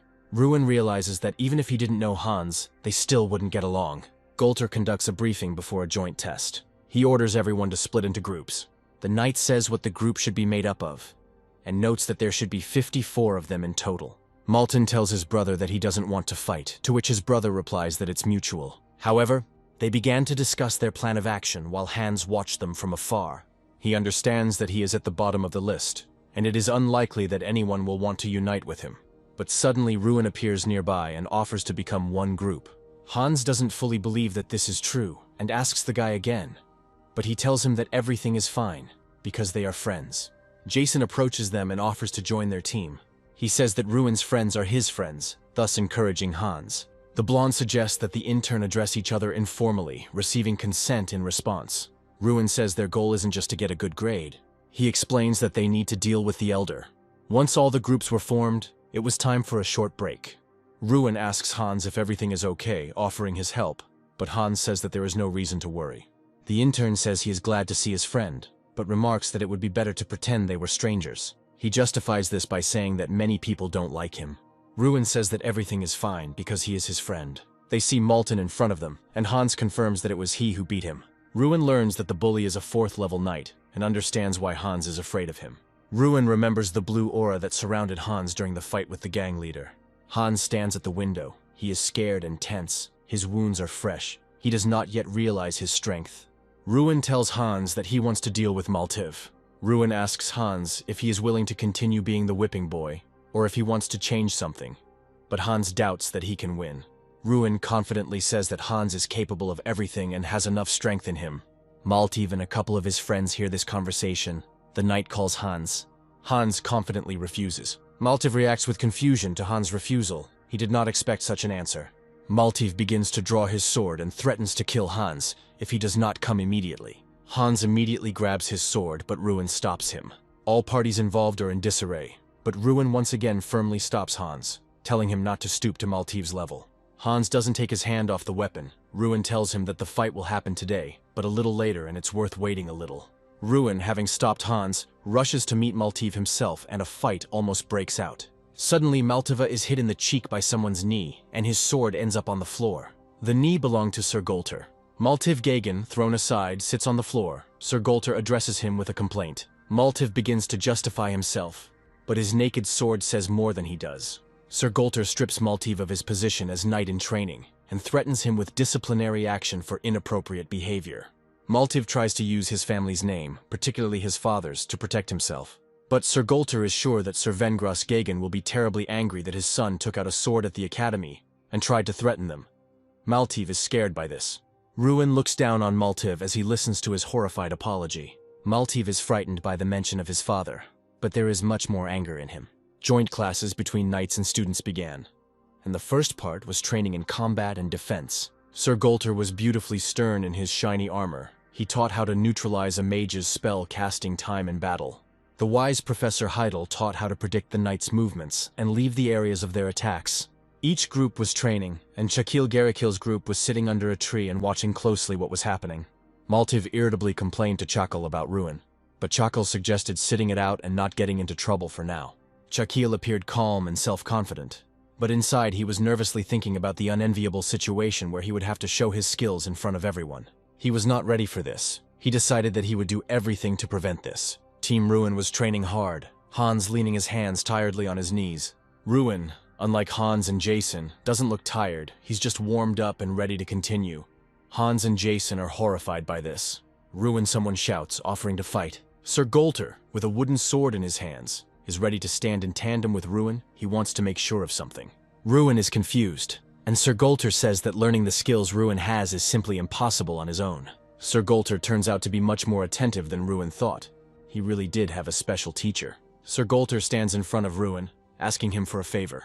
A sword duel is what he asks for. Ruin thinks he's joking, because it's clear to everyone that Ardell is just a student who can't defeat a knight. Sir Golter stops Ruin's thoughts and says that he is not asking to defeat him. This raises even more questions. The only thing Golter wants is to show everyone else the necessary skills, to teach them what is required. The Knight Commander says that no one here has the same skills as Ruin, which surprises and to some extent offends the knights in training. Ruin understands that this is a great opportunity to show himself. He is confident. Ruin is confident that his performance, if successful, will put Chakil and Maltiv in their place. Ruin grabs the training sword and points it towards Sir Golter, showing his readiness for battle. Sir Golter chuckles as he speaks of Ruin's impressive stance. Golter quickly begins his attack. The knights watching this are amazed at the speed of the attack, and even frightened by the serious intentions of their commander. Ruin successfully deflects the first blow. He blocks it and looks straight into the eyes of his named opponent. Ruin throws Golter back. The latter is very impressed. He asks Ruin where he learned to fight like that. Golter suggests that Ruin is not allowed to reveal the mentor's name. Ruin ponders whether he can reveal the truth. Ruin thinks that nothing terrible will happen. His mentor is not hiding much. When they hear the name of Sir Bolvar Peyton, everyone gasps in great surprise. Their faces stretch out and their eyes widen. The students and knights behind Golter's back begin to whisper, not believing what Ruin said, since Bolvar Peyton, according to rumors, has long been dead. Golter wants to know more. Ruin explains that he has known the great spearman since childhood. Suddenly, Maltiv emerges from the crowd, shouting that Ruin is lying. Maltiv is sure that Peyton is dead because his father said so, and Ruin is unlikely to be able to prove the truth of his words. Ruin irritably replies that he has no intention of proving anything to him. Maltiv confidently states that even if this is true, nothing will change. The strongest in the kingdom is still his father. Sir Vengras Gagan, the very one that Maltiv fears so much, is officially recognized as the strongest knight in the kingdom. But there is a big but. If Sir Bolvar Peyton is alive, it will change the balance of power. This is what Maltiv is worried about, but Ruin doesn't care. Ruin knows that Bolvar Peyton doesn't care about the puny regalia. Maltiva is angered by Ruin's calmness and self-confidence. He does not consider the regalia pathetic. Maltiv grabs his sword. Maltiv stands like a solid wall above everyone standing. He is furious and challenges Ruin to a duel for insulting his father. All the anger fades away after a slap on the back of the head from Sir Golter, who with his firm hand instantly cools Maltiv's hot head. Sir Golter has a different idea. Tomorrow's lesson will start with a battle between Ruin's group and Maltiva's group. No one had any objections. The next day, the two teams met face to face. The two leaders, Ruin and Chakil, stood opposite each other. The latter asked sarcastically if Ruin was well prepared. A suspicious smile played on Chakil's face. Before the competition had even begun, Chakil made a sharp lunge towards Ruin. The blow was too fast, but Ruin managed to jump back. Ruin realized what was going on. Chakil was so afraid of appearing weak that he brought 6 artifacts with him. Last night, Hungarian Gagan, dressed in formal uniform, conducts a dialogue about Kakil and his lectures at the academy. George Garrigill, his interlocutor, asks a question about Maltiva. 2 men stand opposite each other, exchanging pleasantries and talking about their sons. George Garrigill reveals that he is actually here because of the ruin of Ardell. which surprises Vengra. Rumors reached Vengras about Ruin as the winner of the festival and the favorite of the princes. Gigan doesn't like the fact that a provincial upstart is so easily making his way to the top. His interlocutor agrees with him. He considers it especially important not to let him win over the princes to his side, since political power will end up in the hands of an ignorant person, which does not please the representatives of noble families. Garikil offers to influence Ruin through his sons and Maltiv. Transferring the artifact to Maltiv would be appropriate. Vengris has a pendant, a powerful artifact which George says he wants to give to Maltiv. Vengras doubts this idea, since the transfer of the artifact is a forgery. But Garikil persuades him, saying that he has already transferred the artifacts to his children. Gigan backs down until he hears Bolvar Payton's name. For some reason he is amazed. He does not understand why Garikil mentions this name. George Garikil reports that Bolvar Payton is alive, and that he was the one who taught Ruin Ardell martial arts. The question of the transfer of the artifact turns out to be key to the status of the two families, their reputation and position. Vengras Gagan hands over the artifact to George Garishil. The men shake hands with each other. Garishil emphasizes that all this is being done for the good of the kingdom, and the conversation ends there. The battle is in full swing. Ruin's group is caught by Chakil's magic and cannot move. Hans and Jason are frantically trying to break free, while Ruin is calm, but he is immobilized, his legs and arms bound by green tentacles of magic. Ruin was disappointed in his opponents. He was ready for tricks, but not such dirty ones. Chakil mocks the immobilized Ruin. Maltiv rushes towards the immobilized Ruin, ready to strike with all his might. A golden flash illuminates the hall. Ruin realizes that Maltiv's sword is too hard to be made of wood, and that he received an amulet of fortitude from his father. There is a pendant around Maltiv's neck that represents this artifact. Maltiv misses. The blow falls next to Ruin. The next blow was not long in coming. Ruin, freed from his bonds, realizes that Maltiv's sword is as strong as steel, so he can use the Steel Breaker skill. Maltiv's sword breaks in half. Gigan is confused. He does not understand how this is possible, because the artifact gives power. Maltiv is thrown back, and Chakil, seeing this, begins to understand that the artifacts are useless against Ruin's magic. Ruin puts on steel seals. He wanted to get off with a little bloodshed, but the dishonesty of his opponents angered him. He is angry and uses a unique skill where he is supported by Chief Kunhan in battle. Chakil looks up, not believing his eyes. The enormous fire spirit of the ogre Kunhan towers behind Ruin. Ruin asks to end it all, because even 6 artifacts are not enough to defeat him. Chakil is shocked that Ruin knows their secret. 4 pendants, attracted by Ruin's magic, emerge from under the collar of Chakil's shirt. They fall in front of Chakil, who is sitting on the ground, and the crowd behind him begins to whisper. Chakil is angry and threatens Ruin on behalf of the family. Ruin is angry. He understands that the Garikil family will not let him live in peace. Chakil makes one last pathetic attempt to attack Ruin, but it turns out to be stopped by a golden charge of magic. Ruin doesn't let him get close. The bear on Ruin's shoulder asks if he is sure. Was it necessary to show the ogre, his huge fiery figure, in front of everyone? That is the question. Even the head of the academy is in shock. Ruin is not worried. He understands that he could not hide it forever. Ruin sums up the battle. It turns out that Mikkel fainted only when he saw the ogre. The winner was obvious to everyone. Sir Golter is about to announce it, but someone interrupts his speech. Hans takes 2 wooden swords and throws one of them to Maltiva. For him, the duel is not over. Maltiv looks at the sword with crazy, disbelieving eyes. For him, this is an insult from a commoner. Hans is serious, holding Perito's sword in his hands. Perito's sword is a unique skill that is given to a knight who has mastered the aura. 4-star knights have a blue aura. 6 stars have a purple aura. Maltiv looked up at Hans in amazement, not believing that he had Perito's sword. For the first time, Hans believed in his own strength. Everyone around him, and most importantly, he himself, understood that he could win. Mishka on the worried Ruin's shoulder asked if he should stop him, since the duel was over anyway. But Ruin was determined. He understood how important this fight was for Hans. Maltiv grabbed the sword thrown at his feet and was about to deliver the first decisive blow. He was angry, believing that Hans, an ordinary commoner, was unworthy of the aura. 2 swords clashed in a fierce battle. The opponents did not give in to each other, delivering blows one after the other and parrying them.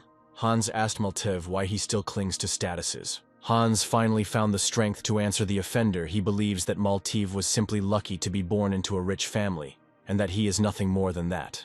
Maltiv did not expect such insolence from what he considered to be a commoner. The battle reached a critical point. Maltiv activated the artifact and his sword acquired a blue aura. He jumped at Hans with a furious cry. Ruin, realizing that Hans will not survive, rushes towards him. The professor and the commander do the same. Something happens that no one expected. Hans throws Maltiv away with one blow, and he loses consciousness. Maltiv lies unconscious on the ground, defeated by someone he didn't expect to be defeated by. Hans stood there in complete confusion. Ruin ran towards Hans, shouting something. Both looked down at Hans's hands, unable to recover from what they saw. In Hans's hands, a sword blazed, filled with the energy of fire. In the building, along a stained glass window with blue wrought iron bars, Ruin walked with the head of the academy. Ruin understood the intent of the chapter. There is a painting in a decorative frame hanging on the wall. Two men in formal suits stood opposite each other, holding their hands to their mouths and thoughtfully discussing something. The fair-haired young man listened to the noble's conversation with half an ear. Ruin and the head of the academy are standing by the wall and talking about something. In front of them was a staircase leading to the basement of the academy. Ruin watches the leader closely. He waits to see what will happen next. The head encourages Ruin. In front of him stood a huge fire energy ogre with white eyes and large fangs. The leader tells Ruin that no matter what happens, he will always be the same Ruin Ardell that he trusts. Ruin thanks the chief for these words. Concentrating, Ruin opened the door. He greeted the ogre with a grin on his face. A huge ogre in fur clothing and a large crystal on his belt sits on a throne. Ogre asks Ruin to tell him everything that happened on the Heavenly Mountain. Ruin tells the ogre everything. In a huge throne room, Ruin stands in front of a huge ogre sitting on a throne, and between them stand large and tall knights in armor with axes. The ogre laughed, showing huge white fangs. Ruin continues to talk about his victories in every match. The ogre, covering his face, said that he was happy to hear about his homeland after so many years. He thanked Ruin. A blue screen appears in front of Ruin. On the screen, Ruin saw that his strength had increased by 1,000. The ogre said that this was his gift to Ruin. Ruin was surprised that his strength had increased to 1,000, and Strawn had received 5 stars. Stran, standing on Ruin's left shoulder, was delighted that she had reached 5 stars faster than she expected. Stran began to growl strangely. A fiery, furious energy appeared around the countries. Ruin covered his eyes with his hands from the bright light. The human form of Strawn appeared before Ruin. The stairs leading to the basement echoed. Below, a multitude of ogres with glowing eyes had gathered. The main ogre's eyes lit up too. He gave Ruin some parting words. Stran rejoices in his new human form. Ruin couldn't believe that Stran had turned into a girl. He closed his eyes, trying to think of how to explain everything to the head of the academy. Stran herself explained everything to the surprised head, that she was an incarnation. Ruin made a remark to the impudent Stran. The head thought about how to introduce Stran to the academy. He came up with it. Stran introduced herself as Ruin's cousin. Ruin's classmates were shocked by what they heard. Ruin's best friend Jason got down on one knee in front of Stran and offered her a tour of the academy. Ruin was glad that everyone believed their legend. Ruin was called out by his friend Hans, and he remembered that today was the day of his departure. It's sad that we have to part again. I'll visit you sometime. Hans asks if he can visit Ardell after graduation. Ruin, without hesitation, says, "Of course, you can visit us." "No, not to visit. I want to become one of Ardell's knights." Ruin is shocked by Hans' words. He asks, "Are you serious?" Hans says with a smile, "Yes, I want to do something meaningful. For example, protect Ardell, which you will command." Ruin received Hans' words with joy, and a third comrade joined them. He says at the top of his voice that he will also help Ardell, being close to the Lady of the Strands. Ruin looks questioningly at his friend and does not remember giving such permission. The friend was outraged, he said. "Who jokes like that?" All the friends laughed. Ruin mentally rejoiced that his friends would move to him in Ardell, the capital of Radian. Radian. A man expresses dissatisfaction that despite his large investments in Malta, he lost to a newcomer. Just like with Garrikill, even their eldest son was defeated by a novice knight. The era of the Garrikill family ended. The man says indignantly, "Well, Garrikill is on top. But when our sons rise, the fall is inevitable." The men decided to change sides and join Ardell. "But their leader does not accept money," one of the men said with a grin. Who would not like money? A man approached them unnoticed. It was Commissioner Josh. He didn't like that they wanted to join Ardell. At the sight of Commissioner Josh, everyone present became frightened and began to give up their positions, saying that it was a slip of the tongue. Commissioner Josh tells everyone present that the Garrikill family has been in power since the founding of Radian, so their worries will not come true. The men present fearfully agree with Commissioner Josh. The commissioner is angry at Ruin Ardell for his victory over Chakil and Mikkel. With anger on his face, he says that he will kill him, no matter what it costs him. Another important lesson of the second semester is related to visiting the capital. The students are excited that their classes will allow them to visit the Magic Tower and meet the court magicians. Ruin's friend asks if they can finally meet Josh Garrichill, and she gets a yes in response. Nowadays, visiting the capital is like visiting the enemy's lair, where you will have to face powerful magicians. Ruin's friend asks if this Josh is strong. Ruin says he is a 7th class mage like their academy leader. To Ruin's response, Strand only laughed that if she had her previous strength, she would have easily defeated him. Ruin, who uses the system, still has no information about the head of the academy. Ruin cannot relax vigilance in the country. After some time, everyone arrived in the capital. The students were happy that they were able to visit such a beautiful place. Ruin, tired from the journey, says that indeed the capital is the capital, only a brilliant grandeur, unworthy of such a small kingdom. Josh greeted the head of the academy. The head was surprised why he appeared here in person. Josh tells the leader that isn't it too rude to ask? When promising students of the kingdom come to me, I should at least greet them. However, this is not the only reason for my visit. Josh approached Ruin and said he wanted to see how the children had grown up, so he could understand how his sons had failed. Josh said with hostility, "So you are Ruin Ardell." Their looks were full of hostility towards each other. Ruin, having analyzed Josh's system, found out that he was not a 7th circle mage, but a 6th circle mage, and wondered how he was able to deceive everyone. Ruin looked at Josh's artifacts with a sneer and realized that his son was just like his father. Ruin was about to leave. How Josh angrily grabbed Ruin's hand and said he wasn't done talking yet. Ruin was surprised by Josh's aggression. Josh repeated what he saw as funny here. The leader intervened in the conversation, telling him to stop this since Ruin was still a student. An enraged Josh told him not to say anything.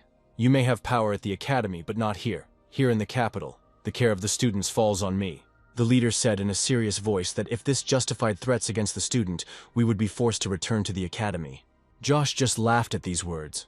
Josh also said mockingly, "You thought, I don't know, that it was your idea to make a laughing stock of my son in front of the school, by luring him to an open lesson." After hearing Josh's words, the head of the academy said his name with anger. The enraged head of the academy released mana. Josh asked with a smirk if he wanted to continue, answering his own question. Ruin intervened in this conversation, telling Josh to his face that it was interesting, and Josh, surprised, asked what. Ruin was intrigued. The magician wore so many rings. Chairman Josh looked like he'd been found out. The magician waved it off, saying that he simply loved jewelry. Josh Garrichill arrogantly announced that he was now in charge of all away activities. The chairman said goodbye irritably and left. Plans to leave the capital were far from what was planned. The person in charge of the trip, Josh, disappeared without a trace, and the tour was conducted by the senior magician. The atmosphere, despite the changes, remained good. But Ruin and Strand sensed something was wrong. Someone was following them. On the street, they noticed suspicious people in robes. It turned out that these were the ones who were watching them in the palace. Ruin realized that this was an illusion. He felt a faint, barely perceptible magic. The landscape, even the passers-by, everything was unreal. Strand was irritated and indignant that she had not noticed this. The old man began to run away, trying to lure Ruin out. Ruin suspected that the 6th class mage, Josh, was behind all of this. But such magic is beyond the power of one person. There are more of them than he could imagine. Josh Garrichill could join the fight against him. Ruin realized that he now had a chance to win. He decided to go out to the enemy. Mr. Ardell said that this evening would be long. Josh was angrily indignant that so few people showed up to his meeting. He declared that today Ruin Ardell would meet its end. Josh was outraged that where there was usually not enough space, there were now only 4 people. Gritting his teeth in anger, he cursed the bastard Ruin, but he was sure that everyone would still regret it. The plan was ready to act. The task was completed. By midnight, they will take Dylan Ardell's head. According to their plan, the entire Ardell family must disappear. Bolvar Payton must follow them as well. The victory over the eldest son of Garrichill attracted the attention of the nobility. Lord Ardell ordered to be careful. The merchant, getting ready to go home, noticed Sir Bolvar. Sir Payton asked if he had seen anyone suspicious. The merchant saw only 5 strange guests. Bolvar realized that these could be hired killers. The merchant advised to be careful. Bolvar immediately rushed to help. Hired assassins have invaded Ardell territory. They decided to wait for the Lord in the chambers, but Bolvar Payton burst in on them. The killers realized that they had been exposed. They were glad that their goal came to them. Sir Payton was determined. This turned out to be a fatal mistake for the mercenaries. With a furious blow of his spear, he threw them all back at once. The killer was perplexed, and then he realized that Bolvar was stronger than they thought. The defeated one, in horror, suspects who is in front of him. The 8-star knight continues to say that he has already reached the limit of technological development. Someone decides to try to attack the knight from behind with a sword, but the knight easily impales him on his own spear. Ruin, seeing this, is angry that they were not warned about the enemy's strength. The knight voices the boy's thoughts, finding out that Vengras Gagan was the customer. He lifts the guy by the throat and orders him to tell the boss to never set foot on Ardel's land again. The old man meets Ruin and the girl and is surprised by their courage to come out to him. He assumes that the guy decided to die with his companion. Ruin calmly replies that he has no intention of dying here. Many people in cloaks are already gathering around, and the old man replies that the world is not arranged that way. Ruin looks around at the people, counts them, and sees the preparation. Everyone stretches out their hands with fireballs. The old man continues to describe what kind of end awaits the guy. Everything around is burning, and the old man smirks that Ruin accepted his death so quietly. Suddenly, he sees Ruin and his friend standing still, unable to believe that they survived such an attack. The guy smiles and starts talking about the existence of certain creatures. These entities are immortal and can only be killed by defeating the contractor. The system gives out a unique skill, Chieftain's Will, where he is supported by Kunhan, the chieftain of the Heavenly Mountain. Ruin makes it clear that he is the contractor, and that there is an even more ancient entity behind him. Ryun sends Kunhan into battle, and realizes that this way he can win even without getting tired. Suddenly, the old man grabs Ruin by the leg and praises him for his strength. The old man's hand is enveloped in energy and he says that he definitely won't survive this. Ruin sees that it is dark water magic created by the outcast warlocks. This spell will not leave the one it touches until it drains all the strength. Ruin didn't expect that they could go so far and was scared. The old man arrogantly says that since he witnessed dark magic, he will have to die. Even without this, killing Ruin was part of the plan. The old man mentions that Ruin's friend is no longer a hindrance either. Now they will be sent on their final journey together. The old man says that the boy's father and sister should be dead by now. To Ruin's shock, the old man smiles at the fact that the boy didn't know about this. He also asks why the guy went against the senior advisor. He tries to continue, but Ruin grabs the old man's face. The man is shocked, as he thought Ruin was under the influence of dark water. Ruin's fist is stained with blood. He calmly says that he doesn't care anymore. Ruin summons Kingram, who looms over the people, threatening that they shouldn't have done this. Ruin stands in the center, with an ogre towering behind him, and they say that the humans have brought this upon themselves. At that moment, only one thing was heard in Ruin's head. Just like Draca had once done, he wanted to kill them all. Kingram asks Ruin why he summoned him, and the guy orders to kill everyone. The giant rushes like a whirlwind, destroying everyone in its path. Mercilessly, the guy also participates, killing people. It no longer matters to him who exactly he kills. The girl rushes to the distraught guy and asks him to stop. One of the rivals says that Ruin is no different from them since he himself has always been a psycho. Ruin tries to break away from the girl in order to destroy this man. The girl brings Ruin to his senses and says that nothing has happened in Ardell yet.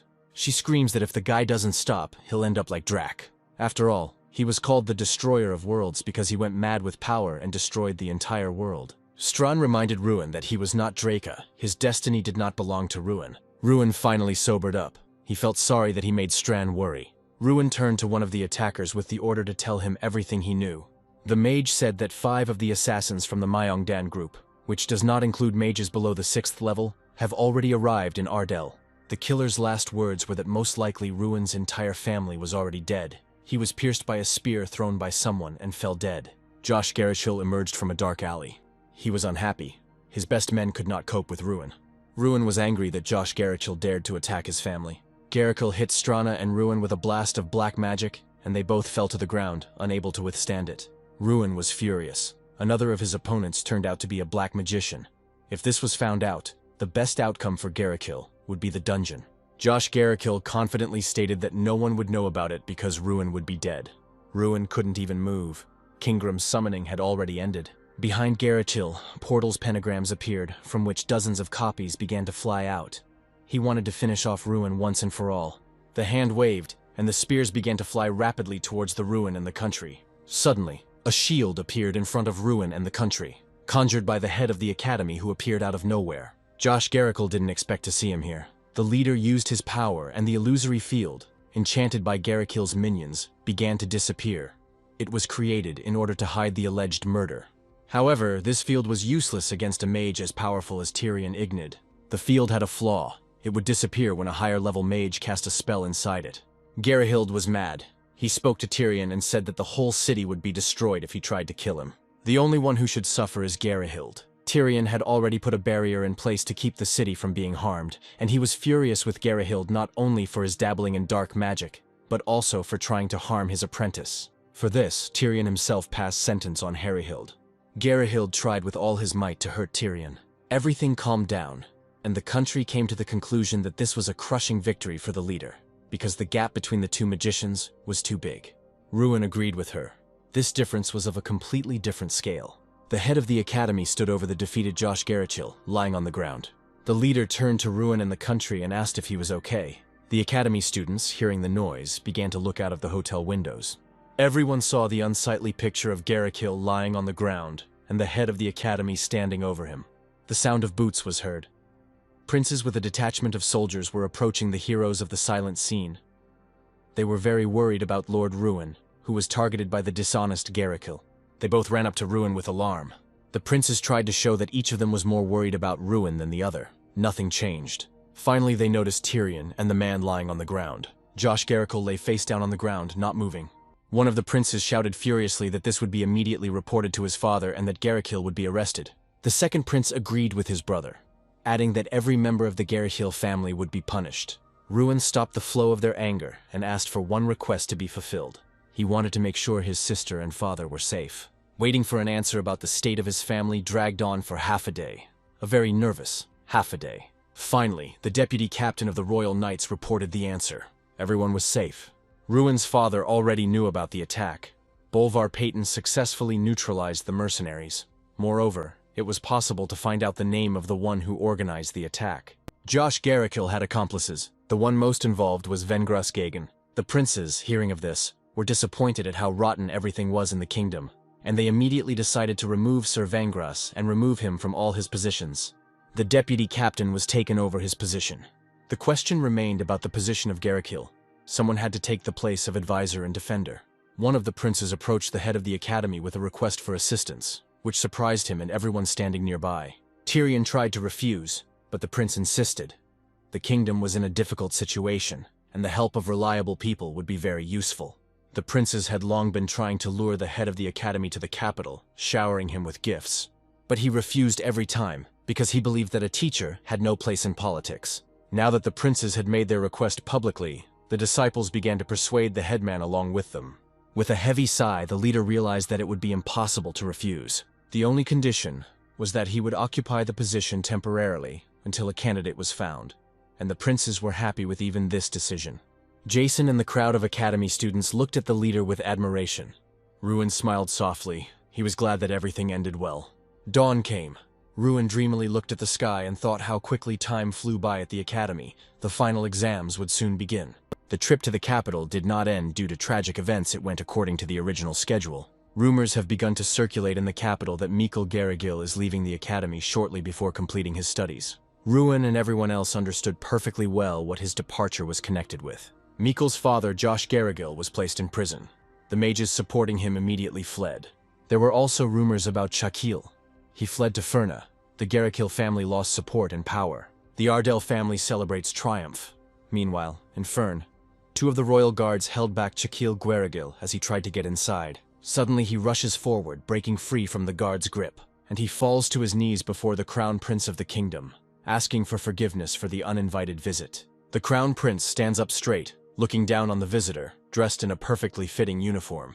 Shakil is nervous. With a trembling voice he asks to forgive him. He did not want to show disrespect. The crown prince stops this stream of nervous rumbling, asks what Shakil wants, to which he replies that he and 40 other representatives of his house are seeking refuge. Shakil mumbles something about how they are ready to serve for the good of the crown prince and the kingdom. But the crown prince is not stupid. He understands that there is another, much more serious reason. The crown prince asks about the crime. Shakil is perplexed. The prince understands that such an influential family as the Garahilds would not seek refuge with him just like that. The royal family would not turn its back on such a noble family for such a banal reason as an assassination attempt. So the crown prince wants to know who the assassination attempt was made on.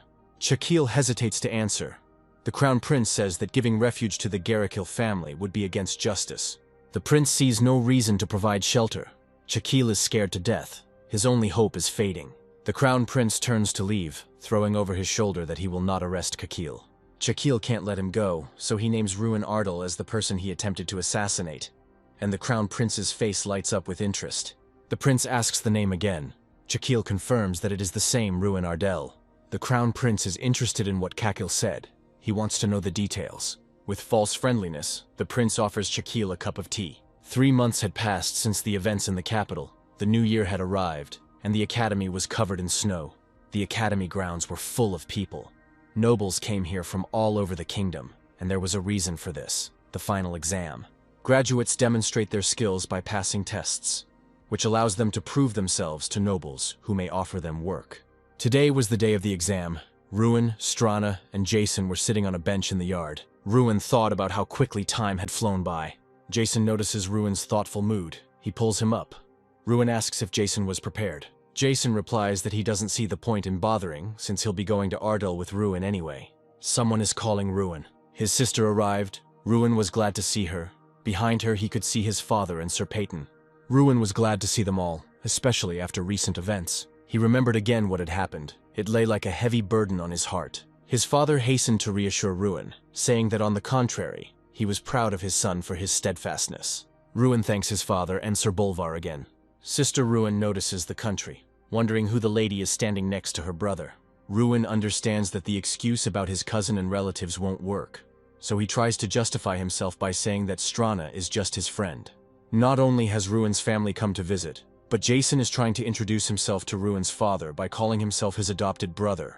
Hans arrived with his sister, whom Ruin had saved, and Seth with Irene. Suddenly everyone started turning around and whispering in surprise. Ruin turned around and realized who everyone saw. The princes had also arrived for the final exam. Ruin didn't expect to see his most powerful patrons here, and Arid and Sita were also surprised. Everyone was told that the exam would start soon. The students were asked to go into the arena. Ruin said goodbye to his guests. Those who came to support Ruin smiled, and his sister wished him luck. Ruin was grateful for such support. He was ready to give his all. Suddenly he noticed 2 men whom he had never seen before, but he had the feeling that he had met them somewhere before. Ruin asked Strana if they seemed suspicious to her, to which she replied that Ruin knew them. One of them, the fair-haired, dirty King Theron. The second one, with red hair, is the Crown Prince. Their magic did not deceive the country. Although the faces were changed, the aura remained the same, frightening. Ruin wondered why such difficulties were needed to get into the exam. Most likely, they came secretly to see how much stronger Ruin had become. Ruin will stand firm on his previous answer no matter what they offer him this time. Ruin decided to give them a spectacle they would never forget. Let their efforts not be in vain. The final exam contains 3 stages: isolation, ice battle, and destruction. Students must pass all 3 tests as quickly as possible. The first stage requires getting out of a well-fortified door. Jason is tested. He thinks about what can be done with the lock on the door. There are many options on how to overcome a closed door. The method used does not matter. The main thing is a successful result. Jason successfully passes this test and escapes from the locked room, as do the rest of his group. The second test is a stark contrast to the first and makes the exam much more difficult. An ice monster appears. Many students find themselves at a loss. Some are cornered by the monster. The final step is to destroy the wall using your most powerful magic. Once this is done, the exam is considered complete. Jason is the first of his group to pass all the tests. Only 3 of the 10 members of the group complete the exam. Ruin stands at the podium and waits for his turn. The rest of the students are nervous. Ruin was happy for his friend. It turns out Jason really had been actively preparing. Only 3 of the entire group passed, and they had little time left. Ruin was thinking about how he could complete the exam in the minimum amount of time. Finally, it was the turn of the 7th group, and Ruin was in it. The stands were filled with guests who came specifically to see the performance of the Academy's best student. The Crown Prince and the King watched Ruin's every move carefully, curious to know how much stronger he had become. The King asks the Crown Prince about his plans. The Crown Prince came here to make the final proposal. Ruin will no longer have the opportunity to agree. The Crown Prince needs him, or rather, his power is needed, which must be restrained and directed in the right direction. The test has begun. Ruin stands in front of a closed door. Ruin looked at the walls of the room and realized that it would not be possible to break through them just like that. Ruin found the weak point of this room, the lock on the door. It was steel, and Ruin had the skill of Steel Destroyer. The people in the stands, waiting for the players, discussed Ruin and his successes. Suddenly there was an unexpected explosion. Ruin Ardal was the first to successfully escape from the room. The king and crown prince were pleased with the successful completion of the test. The tribune was shocked, because on average this test takes 5 minutes, but Ruin needed 13 seconds. The winner would always be Ruin. He had immortalized his name by going down in the Academy's history as a record holder. Now he was ready to easily pass the remaining 2 tests. Everyone on the platform sat with their mouths open. Everyone except the king and the crown prince, who were closely watching Ruin's every move. The king thought that ever since Ruina had chosen Kunhan's tooth, he had realized that this was no ordinary youth, but the speed at which his strength had grown was still astonishing. Meanwhile, Ruin had already successfully passed the second test. He runs through the ice zone with a fireball. The monsters don't even dare to approach him. The king was gloomy, and the crown prince was amused by the fact that they had no idea how strong Ruin was. The king had seen enough. He was convinced of everything he wanted. Ruin began the third test and was already running towards the wall. The king was amazed by the energy that surrounded Ruin. His aura was incredible. Ruin runs with a serious look, surrounded by blue magical energy. Magic technique, a cry of mourning for the dead, a funeral knell. 2 minutes and 57 seconds sounded in the minds of the observers. The announcer announces the rapid completion of Ruin's training. The white-haired man is shocked by the boy's capabilities. White-haired sees Ruin as a threat to his position. However, the team greets Ruin with joyful cries. The younger brother and his companions scream with pride. Ruin enthusiastically accepts the cries of pride. The guy is shocked when he remembers his past, where he was not recognized. Jason suddenly appears, coming to congratulate his friend on his victory. Jason is shocked to hear the protagonist's rapid level up. A friend enthusiastically reminds me of some need. A party, where would it be without it? Amid the enthusiastic drunken shouts, 2 people are seen who are unhappy with the celebration. Ruin looks back nostalgically on the party. A previously dissatisfied friend suddenly asks for more drinks. The senior came to see the graduate.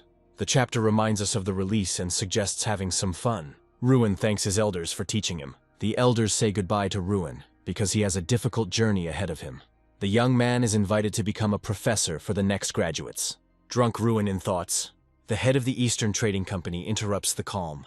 The company's companion is shocked by Ruin's confession. Asks the guy to answer honestly where he knows him from. Ruin figured out their identities because they forgot to hide their presence. The King of Magicians was taken by surprise. The king is impressed by Ruin's capabilities. The last offer from the head of the company to the young man about following him to the Empire. Refusal will not be accepted, and yet Ruin refuses. The head warns about the destruction of what he cannot obtain. There is a sense of doubt in the leader's actions. The reason is that the Crown Prince will not sink to such a depth. The Crown Prince tries to ridicule the hero's simplicity. Ruin responded to the ridicule with his status as a student. The chief is offended by such an impudent answer. The leader retreats, but leaves behind an unpleasant warning. Ruin tensely watches the retreating heads. Jason is right there, running to take his friend back to the party. Ruin is back. The celebration continues, but the tension has not gone away. A guy's happy face. Hangovers do not spare even high-level heroes. Irene came to take care of Ruin. The hangover has caught up with everyone. Irene asks with a grin if Ruin remembers. The guy remembers in shock. The dragon's kiss was slipped into Ruin's drink by Jason. The heavily drunk friends, together with Ruin, say that they will go to Ardell. A shocked Ruin asks again where they are going. Irene was already there, a nice place. Ruin digests the information he received. He says he will be glad to see Irene at any time. The reason for Irene to go to Ardell is not at all the desire to win. The head of the Magic Academy, Ignite, announces Ruin Ardell as the best graduate. Ruin comes out to the Academy students. The head of the Academy, patting him on the shoulder, advises him to speak from the heart. Ruin is nervous. Many students look at him, waiting for his speech to begin. Ruin reassures himself that he will not forget what he wanted to convey. He tells how he won a great festival after preparing for it for only a year. Ruin suffered for 5 years without releasing mana. People looked at him with disapproval, wondering why he stayed at the Academy at all. But he didn't let go of his hand. Only with the help of magic could he protect himself and the people he loved. Ruin did not give up. He fought to the last. Ruin defeated his opponent with a fiery whip during the duel. The students were delighted with his story. Ruin says that even if you fall, get up and move forward. The students of the Academy were inspired by his speech. Ruin thanks his students for their hard work. Ruin really liked Ruin's speech. She asks if his friends will head to Ardell immediately. Ruin tells her about how the night went, and that immediately after graduation, they decided to go to Ardell all together. In addition, another 3,000 soldiers will join them. Such support was provided by the princes for the subjugation of the southern territories. Ruina asks if he intends to remain in Ardell after the conquest of the territories is completed. He thought about traveling, but for now he wants to focus only on capturing territories. They examine the area on an interactive map. Ruin has a couple of ideas, but he needs to be well prepared. It concerns Ruin's friend. One of the knights arranges a duel with a knight in training, Hans. Hans had only recently taken his knight's oath. The fight began quickly and swiftly. The crowd shouts that the knight is pushing himself too hard against the newcomer. The question arose as to what the reason for sparring was. They got bored while cleaning. But there was a very interested young man. Sir Bolvar came to watch this duel. After all, he too could not miss such a fascinating spectacle. All the knights who watched the duel were recognized by Lord Bolvar. Attracted by the fight, he concludes that the fighters are skilled. Sir Bolvar notices that Ruin's friend is participating in the sparring. He is impressed by Hans's skills. Hans fought against the Golden Knight, who was considered elite in the kingdom. The Golden Knight knocks the sword out of Hans's hands. Hans is certainly talented, but he lost this fight. Ruin asks Sir Bolvar to teach Hans a couple of moves. If Bolvar trains Hans, it will benefit the Ardell territory. Bolvar does not refuse to teach the young man. He suggests asking him himself if he wants to study. Bolvar says that unlike teaching the young master how to wield a sword, he is more strict about training knights. The knights are perplexed by what they see. Hans is undergoing training, carrying a large bag on his back. Bolvar asks if it's hard and gets the answer, no. Those who watch this training are still in shock.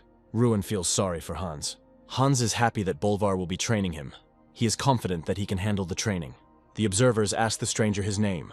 They are at a loss, having asked a question but do not receive an answer. Bolvar is informed that all copies have been transferred. Bolvar didn't hear what was said to him. Those watching were shocked by what they heard. Bolvar was indeed standing in front of them. Ruin is asked if Sir Bolvar is really so revered by the knights. It seems so. The knights have a hard time keeping up with Bolvar's training. Ruin wants to ask Bolvar a question. Ruin asks if these training methods will help the knights. The training method is not the best if done incorrectly. You can get serious illnesses. Ruin asks why this training is then. Bolvar smirks and replies that he wants to toughen up the students. After Bolvar's answer, everyone present was in shock. A day later, they finally arrived at the Chinhung Plain. It is located south of the southern mountains and was once part of Ardell. But after its capture, mud people became rulers. Because of their rapid reproduction, it is also called the Crimson Plain. There appear to be over 10,000 mud people on the plain. Ruin is asked what our plan is. There was an idea to break through the canyon, but it won't work. They will fall on us from the cliffs. What if we send Bolvar to the front lines? This idea is also bad. Mud people are not so easy to destroy with normal attacks. Now, seeing the plain in its entirety, Ruin understands why all previous conquests were unsuccessful. Ruin asks what we should do then. Maybe we can find a way to deal with them.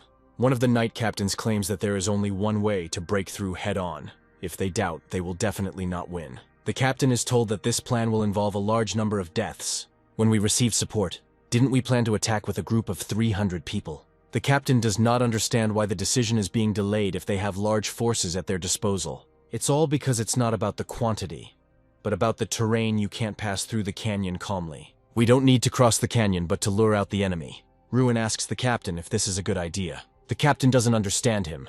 Ruin replies, "Didn't they just give us the correct answer? We will launch an attack from the cliff tops surrounding the canyon." The captain is at a loss as to how they will climb the rocks. Ruin says that a couple of mages is enough. The captain praises this decision, but still does not understand how a mage will get to the top. Ruin points to his comrade who is able to climb to the top without magic. His friend is in complete shock. Ruin says he can do it. He says with a grin that he will throw it there. He is completely shocked by Ruin's idea. The conquest of the territory has begun. Ruin and his friends rode behind the column. The final discussion of the action plan took place. Jason Damon looked ridiculous wrapped in fabric and rope, but Ruin said he was cool. The knights laughed at Jason too. Jason didn't understand what his friend was getting at. Ruin sarcastically said that it was a shame because Jason could have become a star. Jason enthusiastically agreed, asking to be entrusted with the job. They set about the plan. Jackson was nervous. Ruin, ignoring his friend's request, sent him flying with force. Jackson felt like he was going to die of fear. When he landed, he was surprised by the accuracy of the throw. Ruin laughed as he noted Irene's ability to catch the flying boy. Jason noticed something with a worried expression on his face. He saw that he had to pull out the mud people. Their number could not be estimated. Jason thought it was simply impossible to do. Ruin cheerfully supported his friend. Jason gritted his teeth and steeled himself. He created a ball of fire, and he unleashed hundreds of fireballs on the monsters. The sky was filled with a rain of fire. Although the cloud was not of impressive size, it was enough. Ruin handed over further actions to the captain. Now Irene and Ruin could begin their work. The mud people ran in fear in one direction. They ran towards a side path out of the canyon. But on their way were Sita, Irene, and Ruin. The vile mudworms were doused with a wall of light fire. He boasted that he had become stronger, but it was too early for joy. The monsters began to crawl upward. Jackson started calling for help. Irene volunteered to help. Jackson feared that he would die a virgin. Irene appeared right in the air above his head. Irene unleashed a powerful attack on the mud people. This situation made her learn something funny about Jackson. The girl realized that Ruin's words were true. Mud monsters have trouble escaping from behind rocks. Now everything depended on the people from the capital. A wave of mud monsters came rushing in. Confusion was evident on the knights' faces. But in the name of victory and the kingdom, they were determined. The knights moved towards the enemy. Ruin and Seta heard the sounds of battle. There were almost no monsters left near them. Ruin left this work to Seth and volunteered to help the knights. Seth expected to hear this. Ruin moved to help, avoiding the monsters. The knights of the kingdom go on the attack against the mud monsters. The soldiers notice something strange. Perhaps it is a person. They hear the sounds of an explosion and think that it is their allies, the magicians. The soldiers are scared because they don't understand what's happening. The sounds of explosions were emitted by Ruina, smashing and destroying all the monsters in his path. He rushed past them in a bright flash of fire. Ruin flies to the aid of the soldiers, which helps them in their advancement. Sir Bolvar Peyton did not doubt the young lord, so he is not surprised by such strength. In the place where the magic of Ruin appears, not a single living monster remains. Ruin, unlike the creatures, remembers how this land of Ardell was destroyed. Horror of people, death and destruction. And the mother, Lady Ardell, who lost her life due to the attack of monsters. The magic of Ruin is stronger than ever. It absorbs everything in its path. The campaign went well, and upon returning home, Jason's first act was to talk about his role in the victory, trying to impress the girls. The girls didn't listen to him very attentively, being distracted by Ruin and Seth passing by. Ruin, smiling to himself, thought about the successful campaign to cleanse the lands. He walked past the talking soldiers, one of whom had a bandaged arm, thinking about the injured but fortunately not dead people. Captain Morrow was also pleased with the outcome of the matter, and remarked how pleased the princes would be. Seth informed Ruin that he was returning to Oyotu tomorrow. Jason finally got the girls' attention. Ruin enters the house, and is informed that his father is on the veranda. He is in a thoughtful mood today and should not be disturbed. He clearly remembers his dead wife, and her portrait hangs in the hall of the house. Ruin thanked Baggins' servant for telling him about his father. Baggins thanks Ruin and says that today is the happiest day of his life. Baggins bows and says that what Ruin did today will never be forgotten by the locals. Ruin takes a step towards the door and tugs on the ornate carved handle. One more step, and he is in his father's room. Ruin finds himself on an open veranda. He immediately understands what his father is thinking about, because he himself cannot forget the day his mother died. Amid the general joy of victory, Delin Ardell went deep into his thoughts. Ruin thinks he entered unnoticed, but Delin knows his son is here. Ruin is about to leave and not disturb his father, but he, on the contrary, calls his son closer. Father offers Ruin wine, and he does not refuse. The wine turns out to be special. Aged for 17 years, it is called Selvrook. But as Ruin's father says, he and Maria, his mother, called it something else. Ruin is surprised that his father started talking about his mother. The wine was made on Ruin's birthday. The father passed the glass to his son. Ruin saw his reflection in the crimson drink. The father and son took a sip from their glasses. Ruin compliments the taste of the wine, which his father is pleased to hear. The father asks Ruin about his future plans, and learns that his son plans to further expand his territory. Suddenly, Ruin got a system window with a message. Something was wrong. Strand was worried about Kingram. Strand insisted on rushing to the academy immediately. Ruin turns to his father, saying that he asks for forgiveness, but he urgently needs to go to the academy. The father is confused, and does not understand why there is such urgency. He sees how serious Ruin is and lets him go. Ruin, without going to the door, jumps from the open balcony, simultaneously thinking about why a new task appeared immediately after the cleanup operation. In the basement of the academy, opposite Kingram, stood a magician in whose hand a spell was being born. Apparently, Kingram, not expecting the attack, was unable to repel the attack in time and lost his arm. He was on one knee, holding on to the place where the limb was missing. Kingram talked to the mage who attacked him. He heard rumors about him in the academy. The attacker was the filthy King Theron. Theron wondered why Ruin had the strength of an entire ogre. He started digging deeper through Ardell and the academy and realized what or who was going on. Kingram and his help were to blame for everything. Someone enters the hall where Theron and Kingram are standing. The king turns to look at the person entering. Tyrion Ignite, fuming at the intruder, entered the basement. Ignite tries to awaken conscience or reason in Theron by reminding him of the consequences of this treacherous invasion. But Theron does not care about them. Theron tells Tyrion that he is here because of Ruin, whose growing power could threaten his position. Theron has found a way to stop Ruin Ardell. It will destroy all the milestones of his power development and deprive him of all advantages. Another man burst into the hall with a wild cry. Ruin and Strana, not expecting to see the king and the head of the academy here, stood in bewilderment. Theron was pleased with this outcome of the event. He smiled evilly. Because he would not have to look for his victim, she herself came to him. However, Ruin's sudden appearance, or rather the fact that he knew so quickly that something was wrong, angered Theron, his magic enveloping the basement. Theron was fully prepared to deliver the final blow to Ruin, his eyes burning with red flames. The head of the academy conjures a green shield with magical runes. He shouts at Ruin to leave, because he understands that Theron is too strong. He's not someone Ruin can handle. Suddenly, with one blast of magic, Tyrion Ignith was thrown aside, and no one separated Ruin and Theron anymore. Theron's fiery blast of magic was about to hit Ruin, but then Kingram spoke up. Theron was struck by a flash of light, created by all the artifacts stored below, and thrown away from the Ruin. Theron was defeated and expelled from the academy. Ruin, sitting on the floor, having lost his balance from the blow of magic, and Strana, standing next to him, looked at the wounded Kingram in bewilderment. Kingram, looking at his unharmed hand, admitted with annoyance that he and the power of all the artifacts were only enough to drive out Theron. He was upset that he had put Ruin in danger and was unable to defeat Theron. The head of the academy emerged from the rubble of the building unharmed. He had the same question for Ruin as Theron had earlier.